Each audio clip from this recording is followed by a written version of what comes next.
let's try and understand some of the key aspects as we signpost the Bihar elections. Zaka Jacob, Rahul Shivshankar with us in the studio. We'll go to them in just a bit. Let's quickly understand. It's a battle of two big alliances, the NDA and the Mahagathbandhan or the INDI alliance. Now, over 8 crore voters, one new player in the mix, that is the Jan Suraj party.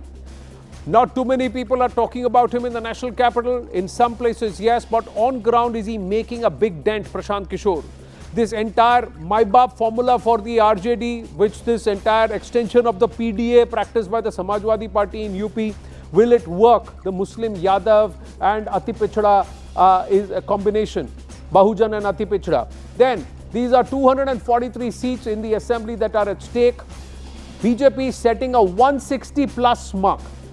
87 seats with 20% Muslim voters, 20% plus Muslim voters.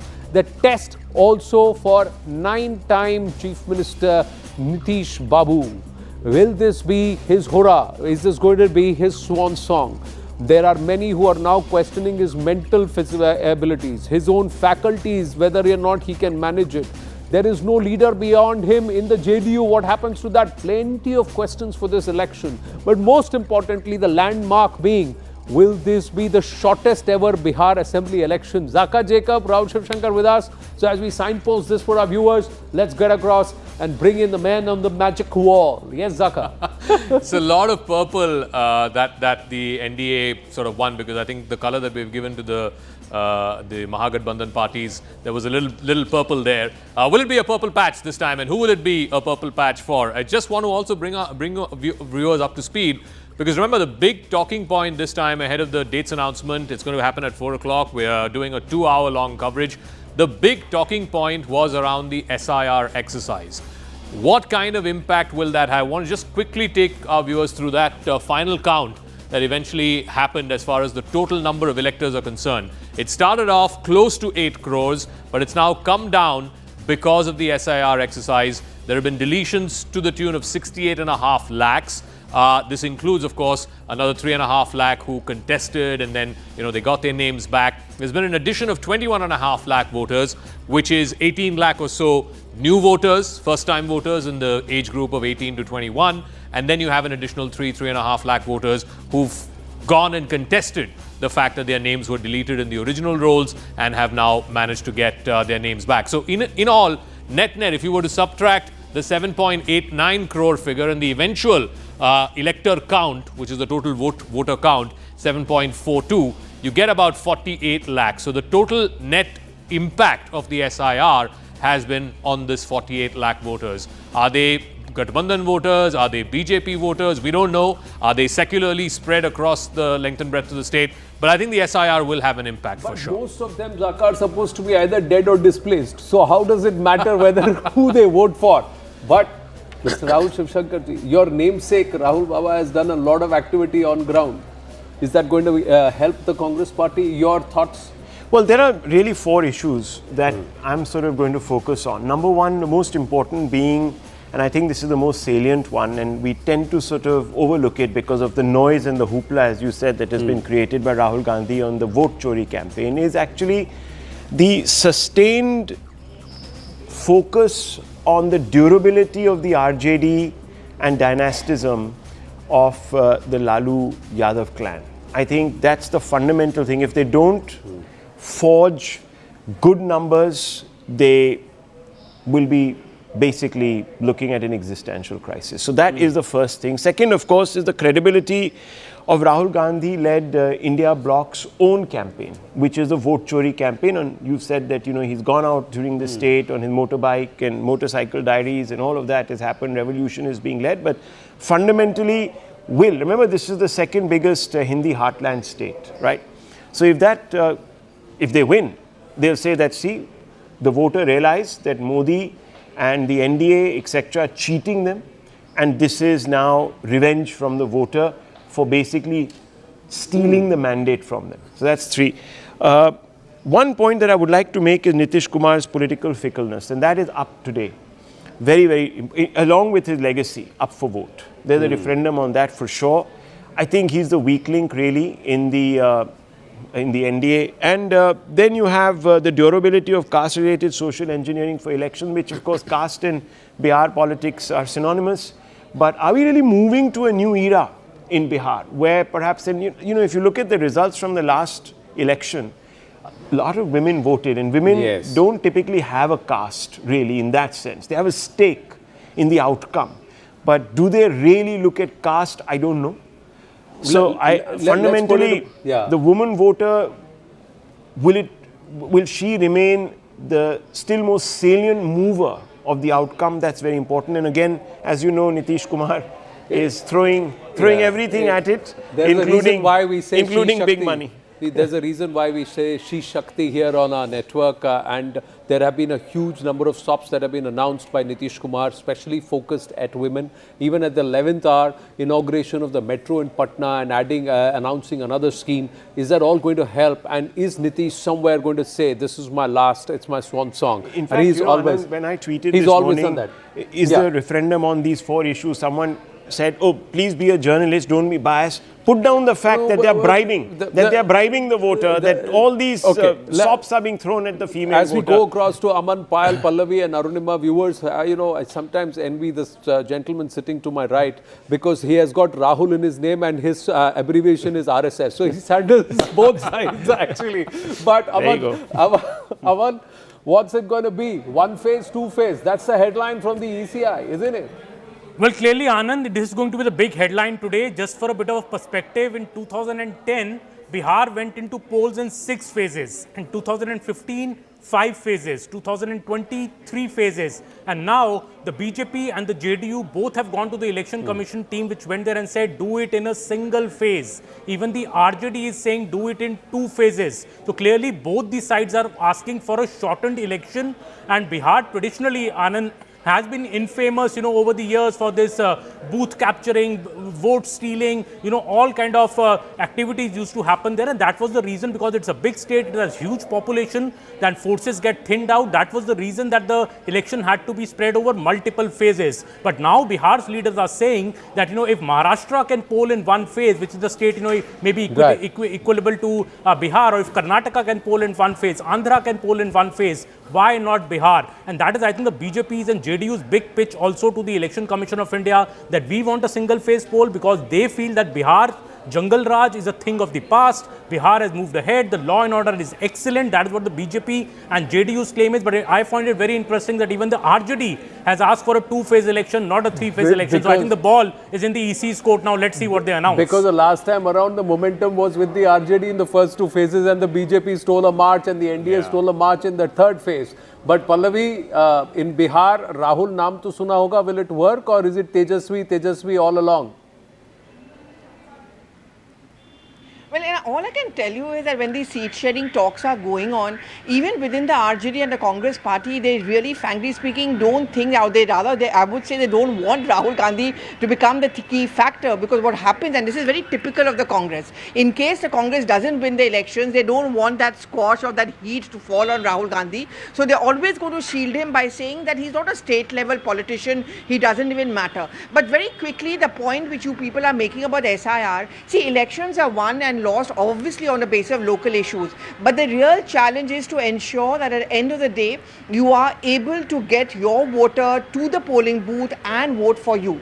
Now this is where the Congress party has usually failed. One, their booth management to ensure that their core voters are going to a polling booth, step out of the house and are not lazy, has not really been very successful. I saw that happening in Maharashtra. I saw that happening to a certain extent in Haryana. Second, the earlier statements of Congress as well as the RJD that we want to abandon the election, there's no point in contesting the elections because of the SIR exercise. If that is something which plays on the mind of the voters, that ye darpok hai, dar gaye, no Bihari voter is going to like it. I think the real challenge then for both the Congress and the RJD, but particularly for Congress party, I would say, is to ensure that the voters actually go to the ground, they go to the polling booth and cast their vote. So in that sense, will SIR, voter adhikar yatra, all of that really become a very big issue in favor of the Congress? Pallavi Ghosh's followers on social media, please note the festive Pujo flick and the haircut.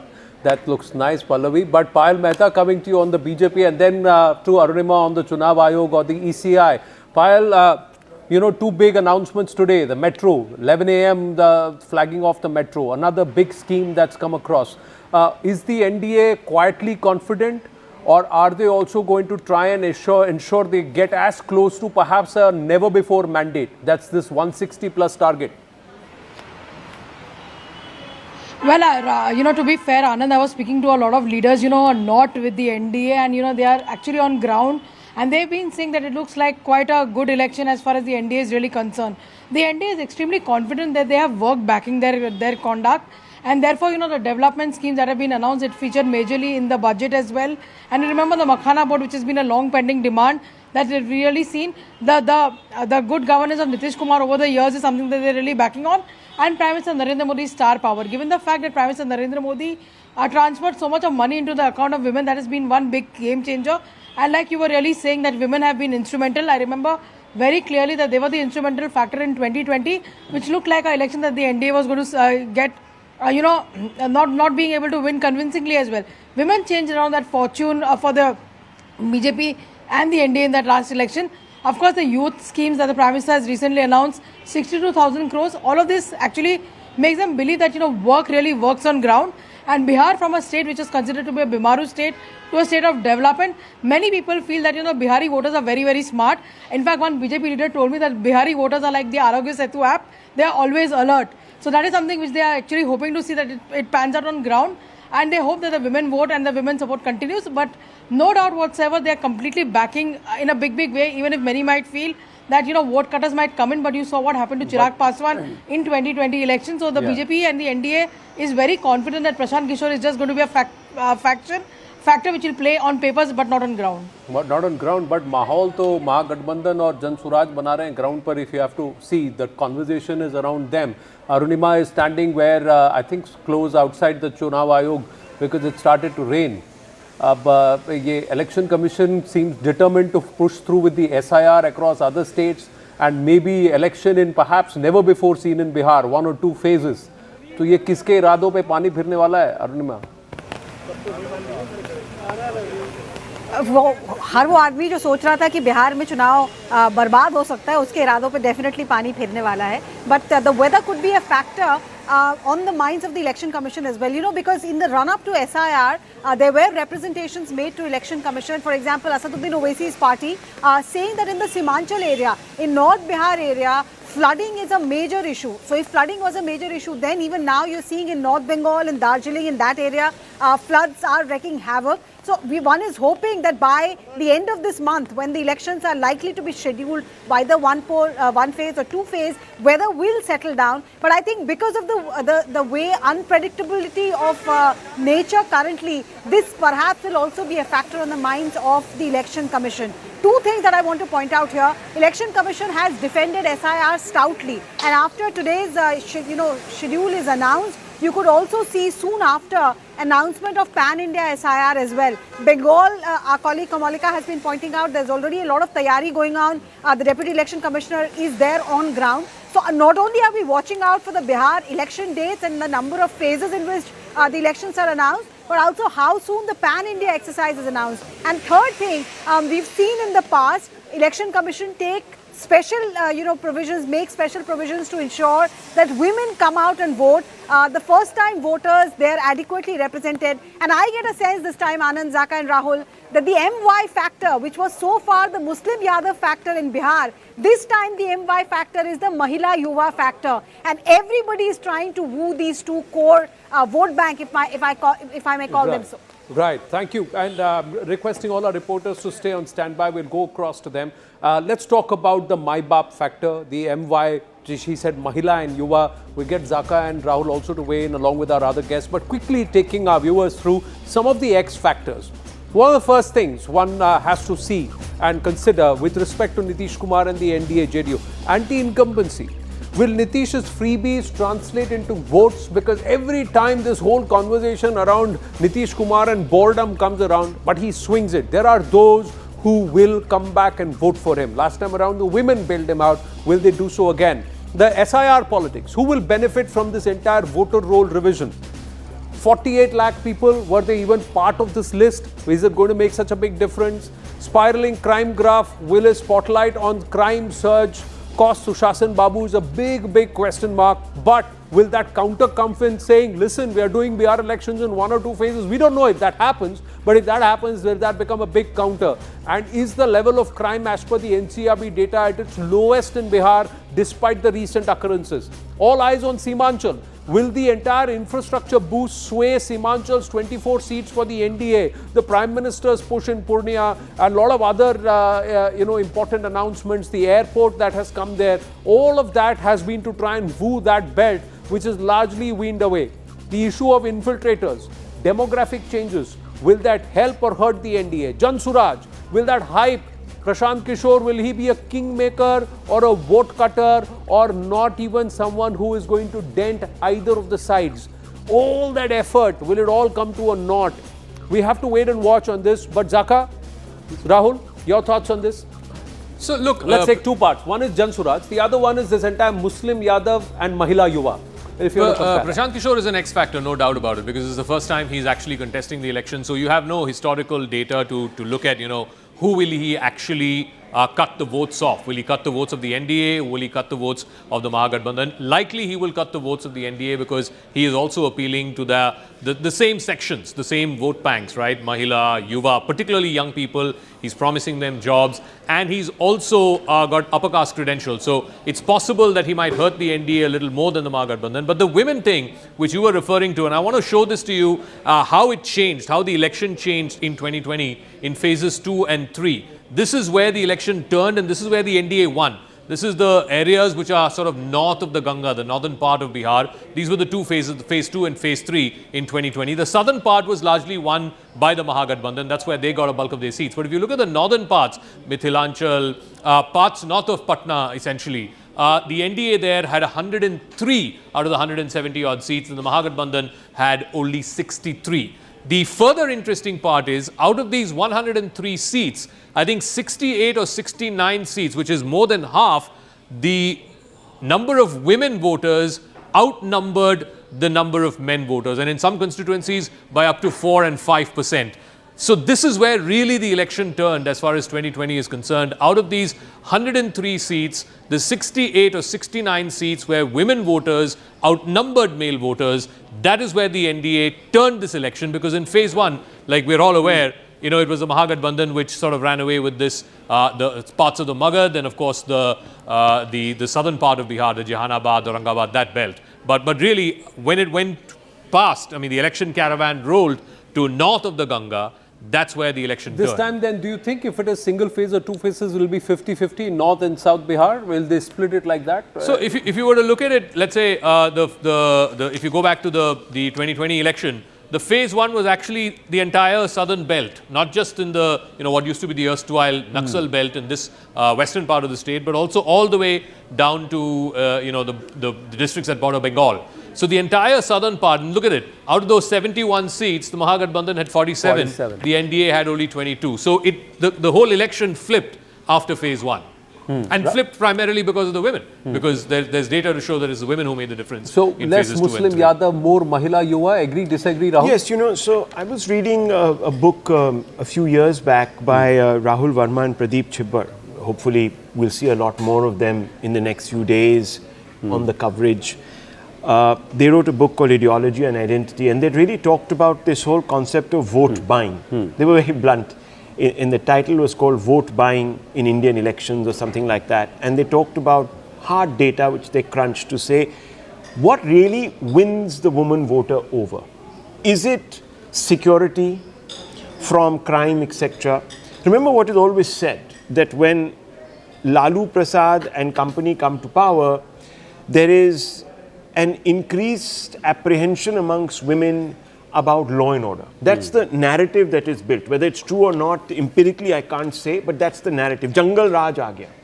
So I think one thing that Nitish has been able to do, and remember he's actually been very politically flexible, elastic, call it what you want to, he's ruled with the RJD, he's also ruled with the BJP, but somehow women voters have trusted Nitish Kumar with being a benefactor when it comes to guaranteeing their overall security. Things are much better. Anecdotally, if you go to Bihar, and I happened to be there about a year back, talking to some people, and they were saying that it's easier now for women to go out in the evenings, pursue work without, Yeah. apprehending harm.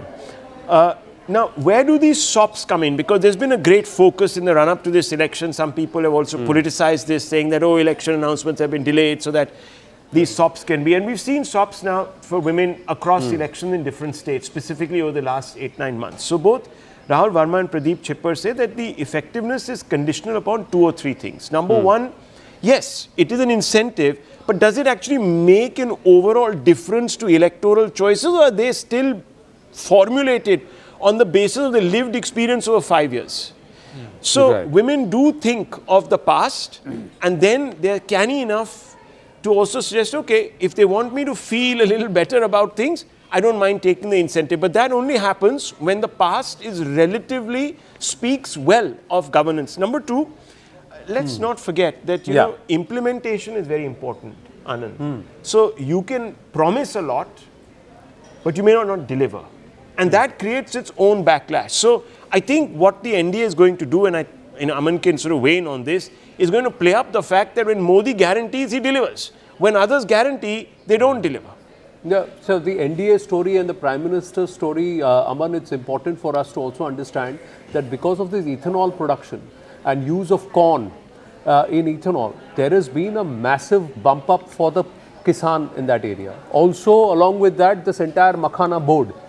These will all elevate the lives of the common people on ground in that region. Is this all going to help the NDA and Prime Minister's stock there? Is it higher than ever before? Well, Anand, I will tell you one thing based on my brief travels to Patna a couple of months back. People there, the stock of Mr. Narendra Modi remains very, very high. You know, you land in Patna now, you are at the Jayaprakash Narayan the new terminal, which is so swanky. You know, I have been to Bihar earlier, many years ago. It was a really small airport. You know, now you go to Patna, you have the Patna metro coming up, you have flyovers coming up, this new bridge built over the Ganga after decades, which takes you to Raghopur, which is Tejashwi Yadav's constituency, to which so far from Patna you had to go by boat by crossing the Ganga. So I think nobody can deny that the infrastructure, the development in Bihar, which has happened under the NDA, especially under Mr. Narendra Modi, is unparalleled. That is something that is the ace up the BJP sleeve. Now, what the NDA calculation is that what happened in the last election is that while the BJP did well, Nitish Kumar had completely collapsed. And that was the reason that, the margin was not much. But what happened went wrong in the last election with them was that both Chirag Paswan fought independently, heard the JDU. Chirag Paswan did not win any seat, but he heard the JDU. Similar was Upendra Kushwaha. He also did not perform that well, but both Upendra Kushwaha and Chirag Paswan had heard the JDU. This time the situation is completely different. Both Upendra Kushwaha and Chirag Paswan are inside the NDA, and they're going to contest along with the NDA in a seat sharing arrangement. So the calculation in the NDA is that while the BJP will continue to do very well, it is the JDU whose performance is going to rise because of Chirag Paswan, and Upendra Kushwaha will also perform. That is the calculation in the NDA camp. Yes, top NDA leaders have spoken to say it's a tough election. It is not an election we have won yet. We can't be complacent. We have to really work on the ground. Nobody knows what Prashant Kishore, who is going to hurt, because even the last election, Chirag Paswan, was the X factor. He contested alone, but he could not win any seat. But he hurt the JDU. Similarly, Prashant Kishore may not win that many seats, but may he end up hurting one of the alliances. Right. Thank you for that, Aman. And will that happen? Because last time around, the political compulsions also, viewers, were very different. The BJP had different aspects at stake, and they wanted to try and somewhere ensure that the BJP remains strong. The political compulsions, dynamics have changed, but as all eyes are on that press conference and that briefing by the Election Commission, it all started with this exercise of the SIR, which had last been undertaken by the ECI only back in 2003. 48 lakh, and a majority of these are either dead and displaced, viewers. And it's not even the Farji voters, that's a different story. But this is the bulk. And they were all part of the voter list even in the Lok Sabha elections in 2024. So there will be questions around that, the SIR, and this exercise now to be taken pan Bharat. So next place, again politically, West Bengal becomes a hot button issue. But is Bihar going to be conducted, the election going to be conducted in a single phase or a double phase? That itself perhaps will underline Sushasan, and credit will be taken, appropriated rightly by Nitish government and also the BJP, saying that we are the ones who are ensuring that the election cycle itself is shrinking, and it's come to perhaps at par with a lot of other states in the country. Let's listen to some of the reactions. Single phase election for Bihar will be historic because there was a time when we had it in 5 and 6 phases because of law and order problem there. जब लालू जी का शासनकाल था या कांग्रेस का शासनकाल था, booth capture होते थे, जन संघर्ष बूथ पर ही होता था, कई सौ लोग मरते थे, कई हजार लोग गिरफ्तार होते थे। लेकिन इसने पिछले 20 वर्षों में इक्का दुक्का घटना छोड़ करके कोई बूथ कैप्चरिंग की घटना नहीं हुई है, कोई मर्डर नहीं हुआ है, कोई कास्ट स्ट्रगल बूथ पे नहीं होते हैं। छठ के तुरंत 1, 2, 3 दिन तक जो प्रवासी बिहारी हैं वो बिहार में रहते हैं, उसी दौरान अगर वोटिंग हो जाती है तो उनको अपना वोट डालने का अधिकार मिलेगा। So my final 2 questions for you. How much of an impact is SIR going to hold in Bihar? Do you think it will be an issue, vote catching issue? देखिए, ये आरजेडी का, कांग्रेस का एक ऐसा स्लोगन है, ये vote चोरी नहीं है, ये उनके जन आधार की चोरी हो चुकी है, इसलिए बौखलाहट है।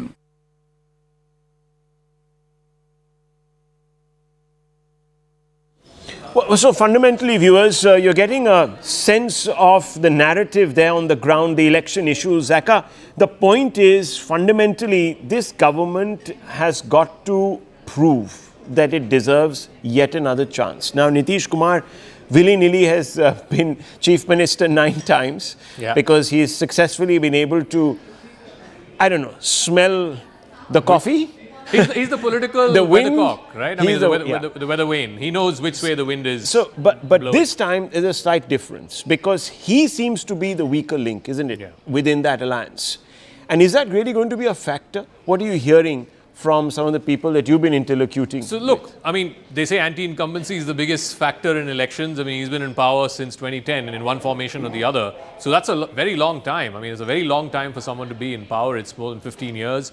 But look, he is still the party to beat. He is still the alliance to beat. I think the NDA starts off quite formidably, no doubt about it. So are you suggesting that maths, that still matters? A lot, Absolutely. caste math, and this is the state that is dominant on caste. I mean, the reason why the RJD has not been able to grow beyond a point is because they are banking on 2 basically large sections of the vote bank. One is Muslims, the other is Yadavs, and they don't add up to more than 14 plus. We don't have the Muslim one here, but it doesn't add up to more than 25-30% of the vote share. The difference between what Akhilesh, for example, has managed to do in Uttar Pradesh, again a Yadav party primarily, is expand the scope of MY. He's now no longer talking about MY, he's talking about PDA. So it's Pichda, Dalit, and Alsankyak. Yeah, and minorities. So he's broadened the umbrella, he's broadened the tent. Whereas with the RJD, this 14% will come to them for sure. And the remaining, I think about the Muslims are about 13-14% again. So he's stuck around 22, 23, maybe 25% at best. How does he go beyond that? If you look at all the other smaller castes, EBCs and OBCs put together, Paswan Dalits, they comprise about 5%. Other Dalits, non-Paswan Dalits, another 5%. Kushwahas, again, Upendra Kushwaha is now in the NDA fold. He was not there last time around. That's another 4% vote. The Brahmins, of course, have always been a BJP sort of strong constituency for them. So 3.5% there. Rajputs again. So the upper caste add up to about 7.5%. And then you have the mid-level caste, the Kurmis, you have the Nishads, the Baniyas, of course, again, forward caste. All of these are solid NDA sort of vote banks, right? So if Tejashwi Yadav and the RJD have to expand, they have to look beyond just Muslim and Yadav. And the math is just not adding up otherwise. So then the Bahujan, Ati Pichda, these are all parts which they are with the NDA, which they are trying to appropriate this time, co-opt this time around. Interestingly, he's moved away from this entire Muslim to Alpsankyak. So there is a recoinage which Akhilesh did in terms of rebranding. Here, if it is Mahila Yuva, then does the Alpsankyak issue go somewhere else? But in the best part. The thing about Nitish Kumar is that jiski lathi uski bhains is said in is an idiom or is a kahavat. Here jiska Nitish uski sarkar. That's what happened in Bihar. That's always happened. Rashid Kidwai is with us, Rahul Verma with us. We also have Ayush Nambiar, CPR Ayush Nambiar with us. Kapil Madan should also be with us in a bit. But Rahul Verma, your book was referred to by that you co-authored with Mr. Chibbar was referred to by Rahul Shivshankar. Your understanding, what is your sense? The ECI, will they bite the bullet this time around? Will it be a single phase or a two-phase election in Bihar? And who's got their nose ahead as of now? Thank you, Anand. I think so. The number of phases might be reduced from 3. Whether it will become 1 or 2, I don't know. I think Bihar is still a very large state, 240 plus seats. They might still go for 2 phase rather than a single phase. Single phase may be harder to conduct, but if the Election Commission has decided, they may have good reasons to do that. I think the second important question which Rahul Shivshankar and Jaka was discussing, which is about, and you also pointed out, Nitish Kumar, I think, continues to remain, to my mind, the median of Bihar politics. In some ways, he holds that important 50th percentile. Whichever side he goes to, starts looking larger in terms of social coalition and arithmetic. But that's also, I think, is going to be the dilemma for BJP. How to keep him with the coalition, but also grow while doing that. How do you think that's going to happen? Rashid Kidwai, your thoughts? Yes, I think in this entire election, there are many X factors, but most important is Nitish Kumar. Is he going to do go Naveen Patnaik way, in the sense going down, performing badly? Remember, populist measures do help, particularly by the ruling party, but they don't. We have seen it in case of Ashok Gehlot. We have seen it in case of Y.S. Jagan Mohan Reddy also. So this happens, it cuts both ways. And I think that is where you see the entire Mahagathbandhan strategy is also aimed at weakening Nitish Kumar's vote bank. Remember, the Congress has a state party chief who belongs to that Ati Pichhda. So they are trying to corner Nitish Kumar in that. Prashant Kishore is saying that if Nitish Kumar gets more than 25 assembly seats, I find it very sort of daring claim. He said he will quit politics. So if Nitish Kumar cannot cross 25, then I don't see NDA coming back to power in Bihar. So these are the some of the equations. I think the story of women voters is extremely crucial, because this is where. But remember again, all these things: Ashok Gehlot, YSR, Naveen Patnaik, they put a lot of weightage to the women voters, but it didn't click. Right. Let's just bring in also Mr. CPR Nambiar, and to take off from where Rahul Verma sort of ended. Yes, Nitish is the median of Bihar politics, but the point that I think our other friend was making about Mr. Kidwai was making about Nitish being sort of waning force, and that's the referendum, whether he is or not. I just wanted to ask you, Mr. Nambiar, whether you believe that the Prime Minister and the Home Minister, both very astute, would have factored that in. Because from the signalling that one is getting, though they're keeping sort of the suspense alive about who is going to be Chief Minister, they seem to have also backed Nitish Kumar, shared the stage with him, given a lot of space to him in the campaign. See, firstly, you need to understand Nitish Kumar is a seasoned politician. He's somebody who's been of Bihar governance for, I think, more than anyone else in the matter of Bihar history. Bihar as a state is one of the most political states which runs on both caste and popularity. Now, when you come on elections, you are usually talking about numbers and the, so there's one part which is math, and then there is a part which is political campaigns and political strategies, which sync together for, the government in power. Now, when it comes to the Home Minister, the Prime Minister, and them attending to Nitish Kumar, giving him that stage, is also because of the long-standing relationship, which of course has been turbulent for a long time. But then again, the stage is well deserved. It's one which no matter what, he's a sitting chief minister. He's in alliance with the NDA, and there is never going to be a point where the BJP goes and backstabs. Now, one thing that I'm very, very, very clear on: nobody is discussing the entire A versus B factor which is happening within the state. Now, A versus B, and this is very smart on Lalu Prasad Yadav, where you have two sons who have been together. At the end of the day, they're same family. They're the same, and they're not amongst the Pawars who would go separate ways. They're not amongst the Thakres. They are one that will stand together. Here you have Teju Bhaiya and Tejashwi Bhaiya. No, so on that point, Mr. Nambiar, this is very important, because when I sort of started, I said that one of the salient issues is also going to be the Yadav legacy And is it really a must-win election for them now? Is it existential? See, firstly, I would like to be very clear that the state election, as far as I am concerned, my numbers, my arithmetic concerns, it is very clear that this is a leap ahead. Nitish Kumar is unwell with no second of to take over. Who is the political heir to Nitish Kumar? I'm clueless. That is the same state with the many leaders. BJP has never created a leader which I can say stand and say that, oh wow, Bihar ka ye hai. I don't see Chirag Paswan, who could have taken that opportunity, stood with the BJP and continued that legacy. He's concerning himself with national politics. Now, here is the ground that you have. You have Prashant Kishore taking away vote share. You have leaders like Lalu Prasad Yadav, who has placed A versus B, and A and B both are his sons. I know the amount of youth concentration that is going, and just talking about Tej Pratap Bhaiya, Tejashwi Bhaiya.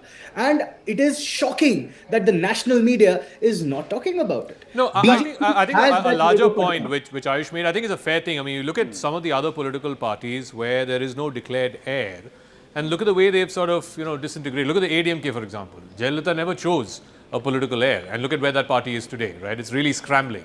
Even Naveen Patnaik, I think Rashid made that thing. Who after Naveen Patnaik? I mean, there was a time when it was thought of to be Mr. Pandian, but I think after the last election, it's clear that it's not going to be Mr. Pandian. So who after Naveen Patnaik? There's no chosen heir there. So I think this is an important one. There is some talk, I don't know, I haven't visited Bihar of late, but there is some talk about, blooding in Mr. Nitish's son. I think his name is Prashant Kumar, if I'm not mistaken. I don't know if that will happen. But he is not so keen. He is not such a keen person that he wants to take the dive. Because if he had to take the dive, he would have already taken the dive. He would have already been at the front.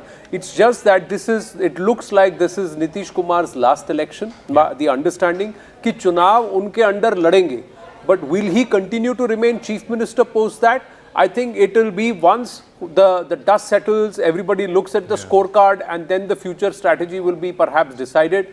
The fact that you have someone who's now the deputy chief minister, who's being pushed by the BJP as an aggressive person, and now for the first time we see Jansuraj and also Tejashwi taking pot shots at him, at the deputy chief minister. There is one more factor. It becomes important. Between Teju Bhaiya and Tejashwi, Tejashwi is the heir. Yeah, he's very clearly the heir. Tejashwi is the heir. This is like the Uddhav Thackeray versus Raj Thackeray sort of disproportion, where one got picked or selected, the other one has had to sort of, or decided then to move away, and exigencies have sort of brought them back. But fundamentally on that point that you were making about Nitish and the others, let's look a little closely at the interpersonal relationship between the Prime Minister and Nitish.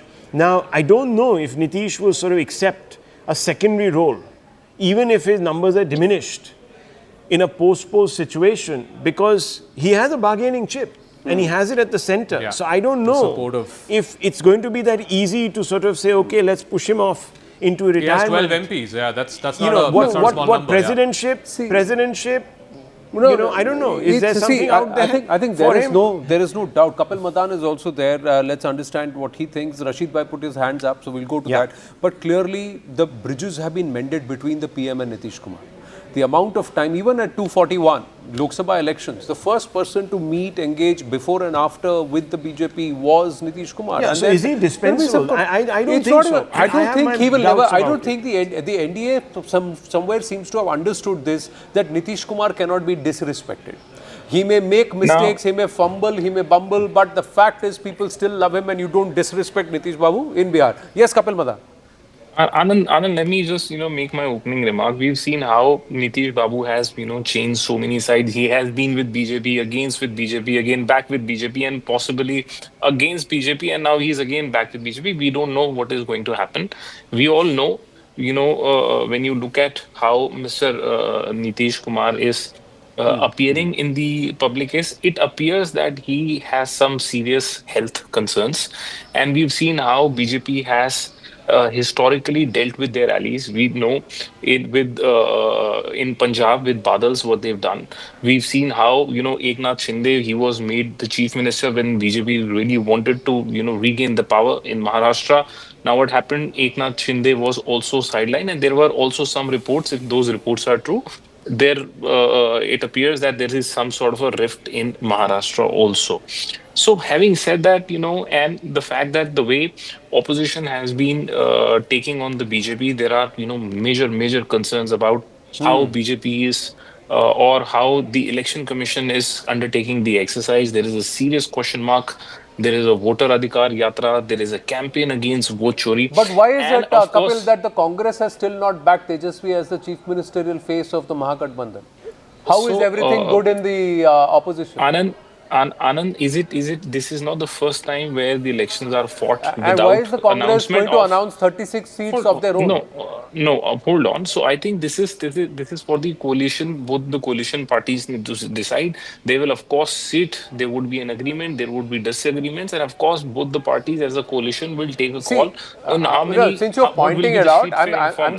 just making this observation that the NDA has agreed on Nitish Kumar as the chief ministerial face, but the Mahagathbandhan has not agreed on Tejashwi as the main face. So that's all right. I mean, how does that So make a they difference? have not reached an How agreement. does- It's all right. No. But No. the So- NDA isn't desiring. No, I have not said that. What I have said is, I mean, people of Bihar knows historically, and they have seen empirically that how Nitish Kumar has changed side. How the last election was fought as a Mahagathbandhan, and there was a government. No, but then hang again on, he went to Mr. BJP. Madan, it's not as if, opportunism is a one-way street. When he's not been with the BJP, he's been with the Congress, so they've also, with the Mahagathbandhan, they've also been happy to welcome him that's- back. It's not as so if, that's- only the BJP has low standards there when it comes to, being opportunistic, etc. They are Now, equally Rahul- opportunistic, the Mahagathbandhan. Now, Rahul, I think historically in our political history, I have not seen, at least whatever little I know about politics, I have not seen any politician who has flipped sides so much so frequently. Rather than this looks like politics, it looks like But a you also political welcomed him. gymnast. It's not as if you said, नहीं, आपने ठगा तो अब वापस हम Rahul- आपके साथ Rahul- सगा नहीं होंगे. It's not Rahul- as if it was that, you see. Now, Rahul, you will have to look this. I am giving you a perspective from an independent and neutral voter. How No, would but a normal... Mr. Madan, when he was with you just about 2.5 years ago, you welcomed him, even though he had buried the hatchet in your back three times. There. So Of to be course, fair yes. to Mr. Nitish Kumar, he's been in the same boat for the Yes. last 2.5 Yeah, years. and not just that. One second, Kapil. But there is no guarantee. No. Well, the point is that, like I said, jiski lathi uski bhais, jiska Nitish uski sarkar. That's the beauty of Nitish Kumar, that the people, that his voters, his supporters continue But to has back he got him, it right? Continue to back Rahul Verma. Rahul Verma. Have you got it right? Has he got it right this time? Has he got his political antennas facing the right direction? See, that's difficult to say. We'll figure that out once the counting takes place. See, I think Nitish Kumar has been in difficult position. The difficult position over 10 years has been that every party that he has aligned with has also tried to nibble him. And in some ways, this has been sort of like a problem with political parties which don't have clear succession line, political parties which don't have clear ideology, political parties which don't have like serious organizational presence on the ground. And so when he was with the BJP or when he was with the RJD, both these sides have tried to sort of like cobble him. And in that sense, like what you have to give it to Nitish Kumar, he has shown the art of survival. And the reason he has been able to show that art of survival is because he has a solid sort of like base without whom the extremes on both the ends.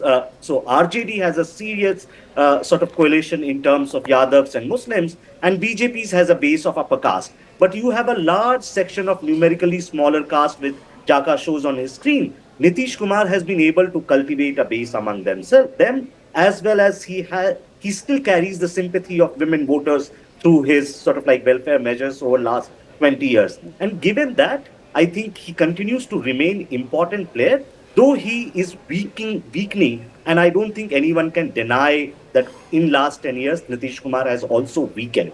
Let's understand quickly. I'll just do the SWOT and then come to the caste. Sure. Nitish's SWOT analysis: as longest serving chief minister, he brings experience and stability. He transformed law and order, roads, schools. He's a master of alliance politics, so that's another part. He's got the ability to pivot and play one against the other. So strategically, he's able to do that. Clean, incorruptible image boosts popularity. So he's one Neta in Bihar who's never had the stain of corruption on him. And whenever he's there, there is this entire thing of Sushasan. There is order. Zaka, is that perhaps one of the biggest factors why he's been able to survive so long? That, and plus, I think, he has created this vote bank of extreme backward classes, right? And it's not just the Kurmi vote bank that he hails from. That's just 4 or 5% of the voter base. But he has sort of had this umbrella enveloping presence over EBCs and OBCs. If you look at the caste breakup, and this is why the caste survey was such a big talking point, ahead of the 2024 Lok Sabha elections. Bihar was the first state that came out with the caste survey, and this is what they found, that if you were to add the OBCs and the EBCs put together, it's more than 50% of the population, it's almost 60% of the population, which is why if you look at the caste census that came out, they clearly said that they're going to give reservation to more than 50% of the population, for which of course you have to go back to the Supreme Court, you have to go past that 50% cap that was put in the Indira Sani judgment. So these are the two big blocks. The EBCs, the extremely backward caste, Kurmis are one part of them, and then you have the OBCs. So what he's managed to do is to appeal to a wider base outside of the Kurmis, the caste that he hails from. And then, of course, there is the upper caste, which is a solid BJP vote bank. So you've got 15% there. There is nothing to suggest that, there's been any dents in the upper caste vote base. This time, how much Jan Suraj will impact? Will it impact this base, or will it actually, again, nibble away from the OBCs and EBCs? We don't know. But I think this deadly combination of EBCs plus OBCs, which is the large majority of the population of Bihar, and I think that is where Nitish Kumar becomes sort of, that's where his politics has gotten really sharp.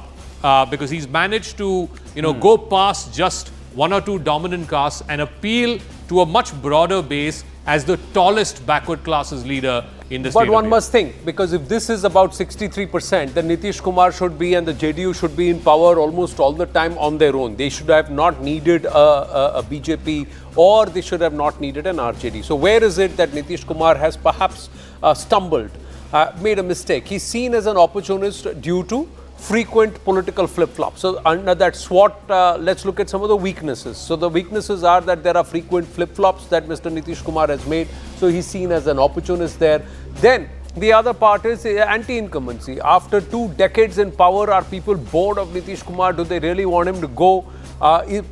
But is there another option beyond him? That's the other question. Persistent unemployment, massive migration out of Bihar. Is that changing in the recent years under the NDA? Has he been most effective when in partnership with the BJP? That's the other question. What are the opportunities that lie? He can attract median voters amid the BJP-RJD polarization. He can do that. That's why he's the binding glue. Responsible elder image versus Jungle Raj legacy. That's another part. Has he moved to that level and the stature? I have one of the greatest leaders of Bihar in the modern ages. That's the other question. Leverage caste survey to try and build social coalitions very smartly, which all other parties will also be doing. And what are some of the other opportunities? Pushing women's empowerment as a legacy agenda, saying that women have become most empowered under Nitish Babu. So some of the other threats also there, that the BJP's deep organizational strength, cadre, its network, Tejashwi Yadav's youthful energy and caste backing, voter fatigue, lack of innovation or fresh narrative from Nitish Kumar itself. Credibility also is at hit due to repeated political realignments, and he's seen as a stopgap leader, not as a visionary for Bihar's future at the moment. More importantly, he's not assigned a political legatee. The JDU finds no future after Nitish Kumar or beyond Nitish Kumar because they have not propped up anybody. Is Sanjay Jha that person? We'll have to wait and watch. But for the moment, we've got to take a break.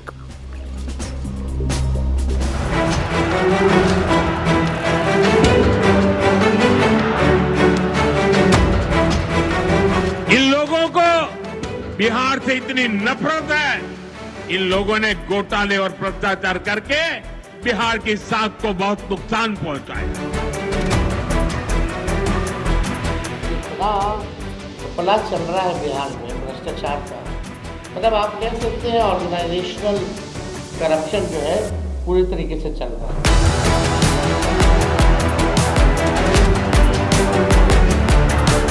मुझे कितने ही गालियां दे, मैं तो भगवान शिव का भक्त हूं, सारा जहर निगल देता।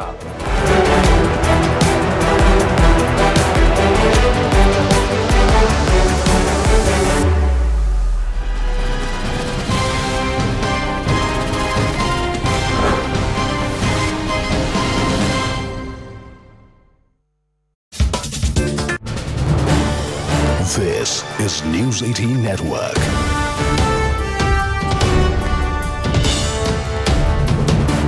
India's largest news network. So we have Cuttack. Violence erupted during Durga Puja idol immersion procession over music, leading to clashes between two groups. Odisha government suspends internet social media for 48 hours across Cuttack. 36-hour curfew imposed in 13 areas. Police urge public to stay indoors. Strict action promised against violators. Let's listen to some reactions first. मैं आपके द्वारा कटक के जनसाधारण से ये भी अनुरोध करूंगा कि कोई गुजब, कोई र्यूमर किसी भी सोशल मीडिया में वो देखें, उसके ऊपर विश्वास ना करें। अगर वो फैक्चुअल पोजीशन कोई जानना चाहते हैं, कहीं पर उनके मन में कोई शंका है, तो पुलिस की वेबसाइट, कमिश्नरेट की वेबसाइट, ट्विटर हैंडल, उसके ऊपर वो नज़र लगाएं और वहां पर उसका उन्हें तथ्य उपलब्ध होगा। मैं आपके द्वारा सभी को फिर से इस बात को कहना चाहूंगा, किसी भी तरह का असामाजिक तत्व को, कोई भी वायलेंस जो है वो हम स्वीकार नहीं करेंगे और आइन में जो क्षमता दिया गया है पुलिस उसका पूरा उपयोग करेगी। कटक एक शांतिपूर्ण सिटी के रूप में जाना जाता था, लेकिन जिस तरह से वहां पर कुछ पॉकेट्स हैं जहां पर कि इस्लामिक जिहादियों की गतिविधियां तेज गति के साथ बढ़ी हैं और कई जगह पर रोहिंग्याओं के पॉकेट्स भी बन गए हैं, ऐसी भी जानकारी हमारे पास आ रही है। और जिस तरह से शनिवार की रात्रि को दुर्गा पूजा के विसर्जन के लिए जो लोग जा रहे थे, तो उस समय वहाँ पर अचानक पत्थरबाजी होना और तमाम तरह के हथियार लेकर के और हमले करना, ये इस बात को दर्शाता है कि किस तरह से वहाँ के जो माहौल को, जो शांतिपूर्ण स्थिति के लिए जाना जाता है कटक, उसको अशांत बनाने के षड्यंत्र रचे जा रहे हैं।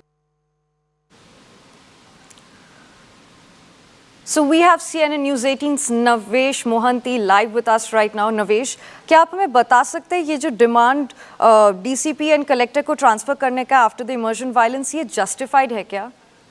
देखिए, जस्टिफाइड है या नहीं ये तो सरकार ही तय करेगी, मगर डीसीपी को हमने लड़ते हुए देखा। हजार भीड़ के अंदर उन्होंने अकेले ही लड़ा और उनको भारी चोट भी पहुंची है। पहले से ही जब ये विसर्जन के दिन जो पहली बार जब झड़प हुई थी तब उनको चोट लगी थी और कल भी भारी मात्रा में चोट उनको लगी है। बाकी रहा डीएम का या कलेक्टर की बात, कलेक्टर के साथ हमारा बातचीत हो रहा था। वो ये झमेला खत्म होने के बाद स्पॉट पे आके पहुंचे, वो भी बहुत चिंतित थे, मगर 2000 लोगों को जो लोगों का जो क्राउड था उनको कंट्रोल करने के लिए जो जिस तरह की पुलिस की बंदोबस्त होनी चाहिए उस तरह की बंदोबस्त नहीं थी। वो क्यों नहीं थी? पुलिस के पास इंटेल नहीं था, या फिर पुलिस कुछ कार्रवाई करने से पहले सोच रही थी, या फिर किसी का क्या सोच रही है पता नहीं चल पा रहा है। अगर पुलिस थोड़ा भी एक्टिव होती, थोड़ा पुलिस का इंटेल काम करता, तो शायद आज ये हाल नहीं होता। आज कुछ दूसरा तरह का स्थिति यहाँ होती। मगर अभी अगर बात करें तो अभी जो स्थिति है पहले से थोड़ा बेहतर है। सुबह से तो बारिश हो रही है, कर्फ्यू लगा हुआ है और इंटरनेट की सर्विस भी बंद है। अपील भी मुख्यमंत्री की तरफ से हुई है कि शांति बजाय रखें, और डीजीपी की बात भी आपने अभी सुना। डीजीपी ने यह स्पष्ट किया है, जिस तरह के र्यूमर्स अभी सोशल मीडिया में आ रहे हैं और आने वाले आगे कुछ दिनों में, उन पे यकीन ना करें। जो मेन स्ट्रीम मीडिया है उसी पे ही लोग यकीन करें, और जो भी कुछ बातें अगर कोई किसी के पास है, कोई सूचना है, कोई इंफॉर्मेशन है, अगर पुलिस को देना चाहता है तो वो दे सकता है सीधा थाने आकर या फिर फोन करके। कोई जिस तरह से मिस इन्फॉर्मेशन इस दौरान स्प्रेड ना हो उसके ऊपर निगरानी रखने के लिए भी डीजीपी ने अपील की है। तो फिलहाल अभी जो हालात हैं वो पहले से यानी कि कल रात से थोड़े बेहतर है, मगर पूरी तरह से सुधरा नहीं है स्थिति। अभी भी टेंशन है, अभी भी लोगों के अंदर भय है कि आगे दूसरी बार भी या तीसरी बार भी इस तरह की झड़प हो सकती है। सबसे बड़ी बात यह है कि आज कटक बंद है और ये कटक बंद का ऐलान 2 दिन पहले किया गया था और इसी ऐलान को सफल करने के लिए कल जो बाइक रैली थी वो निकली थी एक निर्दिष्ट संगठन की तरफ से, और जिस दौरान ये झड़प हुई और जहां हम यकीन नहीं कर पाएंगे जो भी चीज तोड़ी जा सकती थी उसको सब तोड़ा गया है। जिनमें आग लगानी लग सकती थी उसमें सब आग लगा दिया गया है। पूरी तरह से उस एरिया में कह सकते हैं बहुत भारी मात्रा में नुकसान हुआ है, पब्लिक प्रॉपर्टी डैमेज हुई है। पुलिस वालों की अगर बात करें 26 पुलिस पर्सन वो इंजर्ड हुए हैं। डीसीपी का बुरा हाल है, एसीपी ने भी मार खाई है और हमारे 1-2 कैमरामैन भी उन्होंने भी इंजरी सहा है। फिलहाल अभी स्थिति पहले से बेहतर है। उम्मीद की जा रही है पीस बहुत जल्दी आएगी क्योंकि कटक भाईचारे के लिए प्रसिद्ध था, फेमस था, मगर कल जो घटना हुआ वो कहीं ना कहीं कटक के भाईचारे के ऊपर एक बहुत बड़ा लांछन लेके आया है। तो ये जो सोशल मीडिया और इंटरनेट बैन है ये कितना इफेक्टिव है एक कम्युनल टेंशन के दौरान कटक में, क्या आप हमें बता सकते हैं? देखिए ये बहुत ही कारगर साबित होगा, मगर ये थोड़ा लेट हो गया क्योंकि जब ये घटना घट रही थी लोग सब मोबाइल में अपना वीडियो शूट कर रहे थे, तभी वो लोग पोस्ट कर रहे थे। उसी दौरान होने वाला था, फिर भी देर आए दुरुस्त आए, पुलिस ने बंद करके ये एक अच्छी तरह से ये अच्छा काम किया है। क्योंकि अभी देखिए बहुत से रूमर अभी जिस तरह से ऐसे कम्युनल वायलेंस होते हैं बाद में ऐसे रूमर्स आते हैं कि यहाँ कुछ हो गया, वहाँ कुछ हो गया, कुछ जगह में कुछ हुआ ही नहीं होगा, उस बारे में पुराना कोई वीडियो ये लोग चला लेंगे। तो इस तरह की मिस इन्फॉर्मेशन चलने की बहुत ही आशंका है और जिसको देख के पुलिस ने अपनी तरफ से ये पहल की है कि इंटरनेट सर्विस बंद कर दी गई है और कितने दिनों तक बंद किया जाएगा इसका अभी भी कोई जानकारी नहीं है। अगर हालात सुधरते हैं फिर पुलिस इसके बारे में थोड़ा सोचेगी, मगर ये अभी से नहीं कहा जा सकता कि कर्फ्यू कब तक ये लगा रहेगा और इंटरनेट सर्विस कब तक पोस्टपोन रहेगी। तो ऑपोजिशन ने इसके बारे में अभी तक कुछ कहा है क्या? जो लोग घायल हो चुके हैं, सरकार उनकी कैसे देखभाल करेगी? देखिए अगर ऑपोजिशन की बात करें तो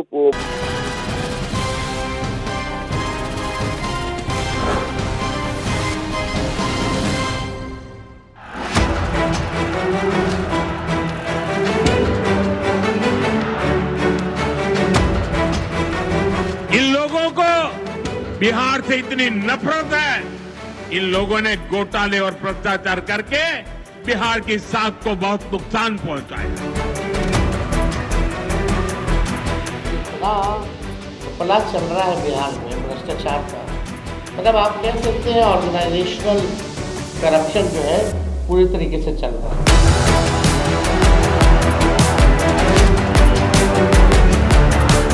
मुझे कितने ही गालियां दे, मैं तो भगवान शिव का भक्त हूं, सारा जहर निगल देता।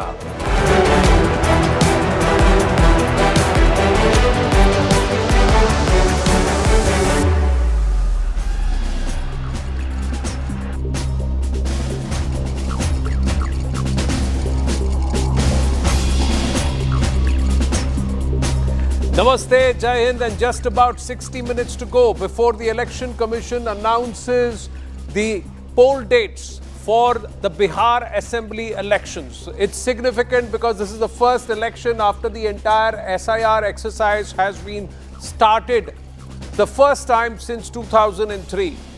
The impact, 48 lakh names are off the voter list. The overall voter list size is 7.42 crores. We'll talk about all that, but the fight is between two big entities, the NDA versus the Mahagathbandhan, with a Jan Suraj party led by Prashant Kishore trying to perhaps make a dent. Let's signpost some of the key aspects. 243 seats in the Bihar Assembly. It's a battle for two alliances. and 7.42 crore voters, like I said. One new player this time around in the Jan Suraj party led by Prashant Kishore, and he's been working quite a bit on ground. My Baap formula for the RJD, where they want to extend their base from Muslim Yadav and bring in some of the other caste combinations also, including the Ati Pichda, etc. Will that work for them? Or is the MY factor, as Arunima was mentioning earlier, now translating into a Mahila Yuva rather than a Muslim Yadav combo altogether? Will Bihar rise above these caste considerations? We'll have to wait and watch. How much will the Mahila factor play in? We'll have to wait. Testing time for Nitish Kumar, because he's a 9-time CM. Is there huge anti-incumbency, or are the people of Bihar going to thank Nitish Kumar, thinking that perhaps this is his last one? We have to wait and watch. 87 seats with 20% Muslim voters. The Prime Minister repeatedly has spoken about the National Demography Mission. 160 plus is the BJP and the NDA's target. Is it even possible in Bihar? Zaka Jacob, Rahul Shivshankar with us, along with our guests, as we count down to that all-important press conference. Yes, Zaka. So, the SIR is going to be there are two unknown factors this time. One is obviously Jan Suraj, the new party, the new kid on the block, PK. He's, won many elections for other people. This is the first time that he's on the ticket and he's contesting through his new party. This is a party we have no history of. This is the first time they're contesting. So there's no comparison. We can't compare it to any kind of past data. Who will he hurt more? Will he hurt the NDA more? Will he hurt the Maha Gadbandhan more? So that's one X factor. The second X factor is the SIR, because it's the first exercise that we've had in over 20 years. The last one was in 2003. The politics of the state has changed in the last 20 years. If you look at the SIR impact, there are about 100 odd seats, I think 105, 106 seats. 106 seats, that's almost, the halfway mark is 121. So 106 is almost half the strength of the assembly. Of these 106 seats, which are the most impacted, the most number of voter deletions happened in these 106 seats. A lot of them happen to be, of course, there are two large areas where a lot of these seats are concentrated in. One is, of course, in the eastern part of the state. This is the Simanchal belt, which is where there is a dominance of the minority population. So places like, Araria, the Kishanganj. These are again, you can see a lot of wins there for the non-NDA parties in this belt, Simanchal. And then you have the Mithilanchal region, and then you go all the way up back to the Champarans, the Sivan, Saran, that belt. This was a belt where the NDA won. You again, look at the number of seats, number of saffron dots here. The NDA won a large number of seats in this belt. There is very little to choose between the NDA and the MGB in this, although the NDA has its nose slightly ahead. This was a very close election. The NDA ended up with just 125 and 122 being the halfway mark. The gap was just 12 seats. Slightly ahead, but vote share less than 1%. Barely 1% difference between NDA and the Maha Gadbandhan. So who will the SIR impact? Will it impact these seats in Mithilanchal, which the NDA won, or will it impact these seats in the Simanchal region, which the Maha Gadbandhan won? So I think that's going to be one of the other big unknowns in this election. Is the political discourse changing? Rahul, before I come across to you, let's just bring in our reporters and quickly ask this. Aman is with us, Payal Pallavi also with us, Arunima back with us. Arunima, you are inside Vigyan Bhavan. Quickly, just starting with you, since you are present there, by what time will the proceedings get underway, and what are we expecting? For sharp at 4. I mean, I'll just step out of the frame just a bit and show you that the nameplates are already there. CEC Gyanesh Kumar, accompanied by the two election commissioners, and then the deputy election commissioners Gyanesh Bharti and the other election commission officials. The nameplates are all there. So sharp at 4, we are expecting the proceedings to begin. As is customary, it will begin with the steps that Election Commission of India is taking to ensure that the young voters, the first-time voters, the differently abled, the senior citizens, they are, there's no difficulty for them to come out and vote. And it's only once all of those, details are apprised of, will we get down to the crux, which is the number of phases and the date on which the polling will happen. Now, number of phases this time around, we're seeing a historic step, so to say, because both the ruling side and the opposition are demanding a shorter election schedule.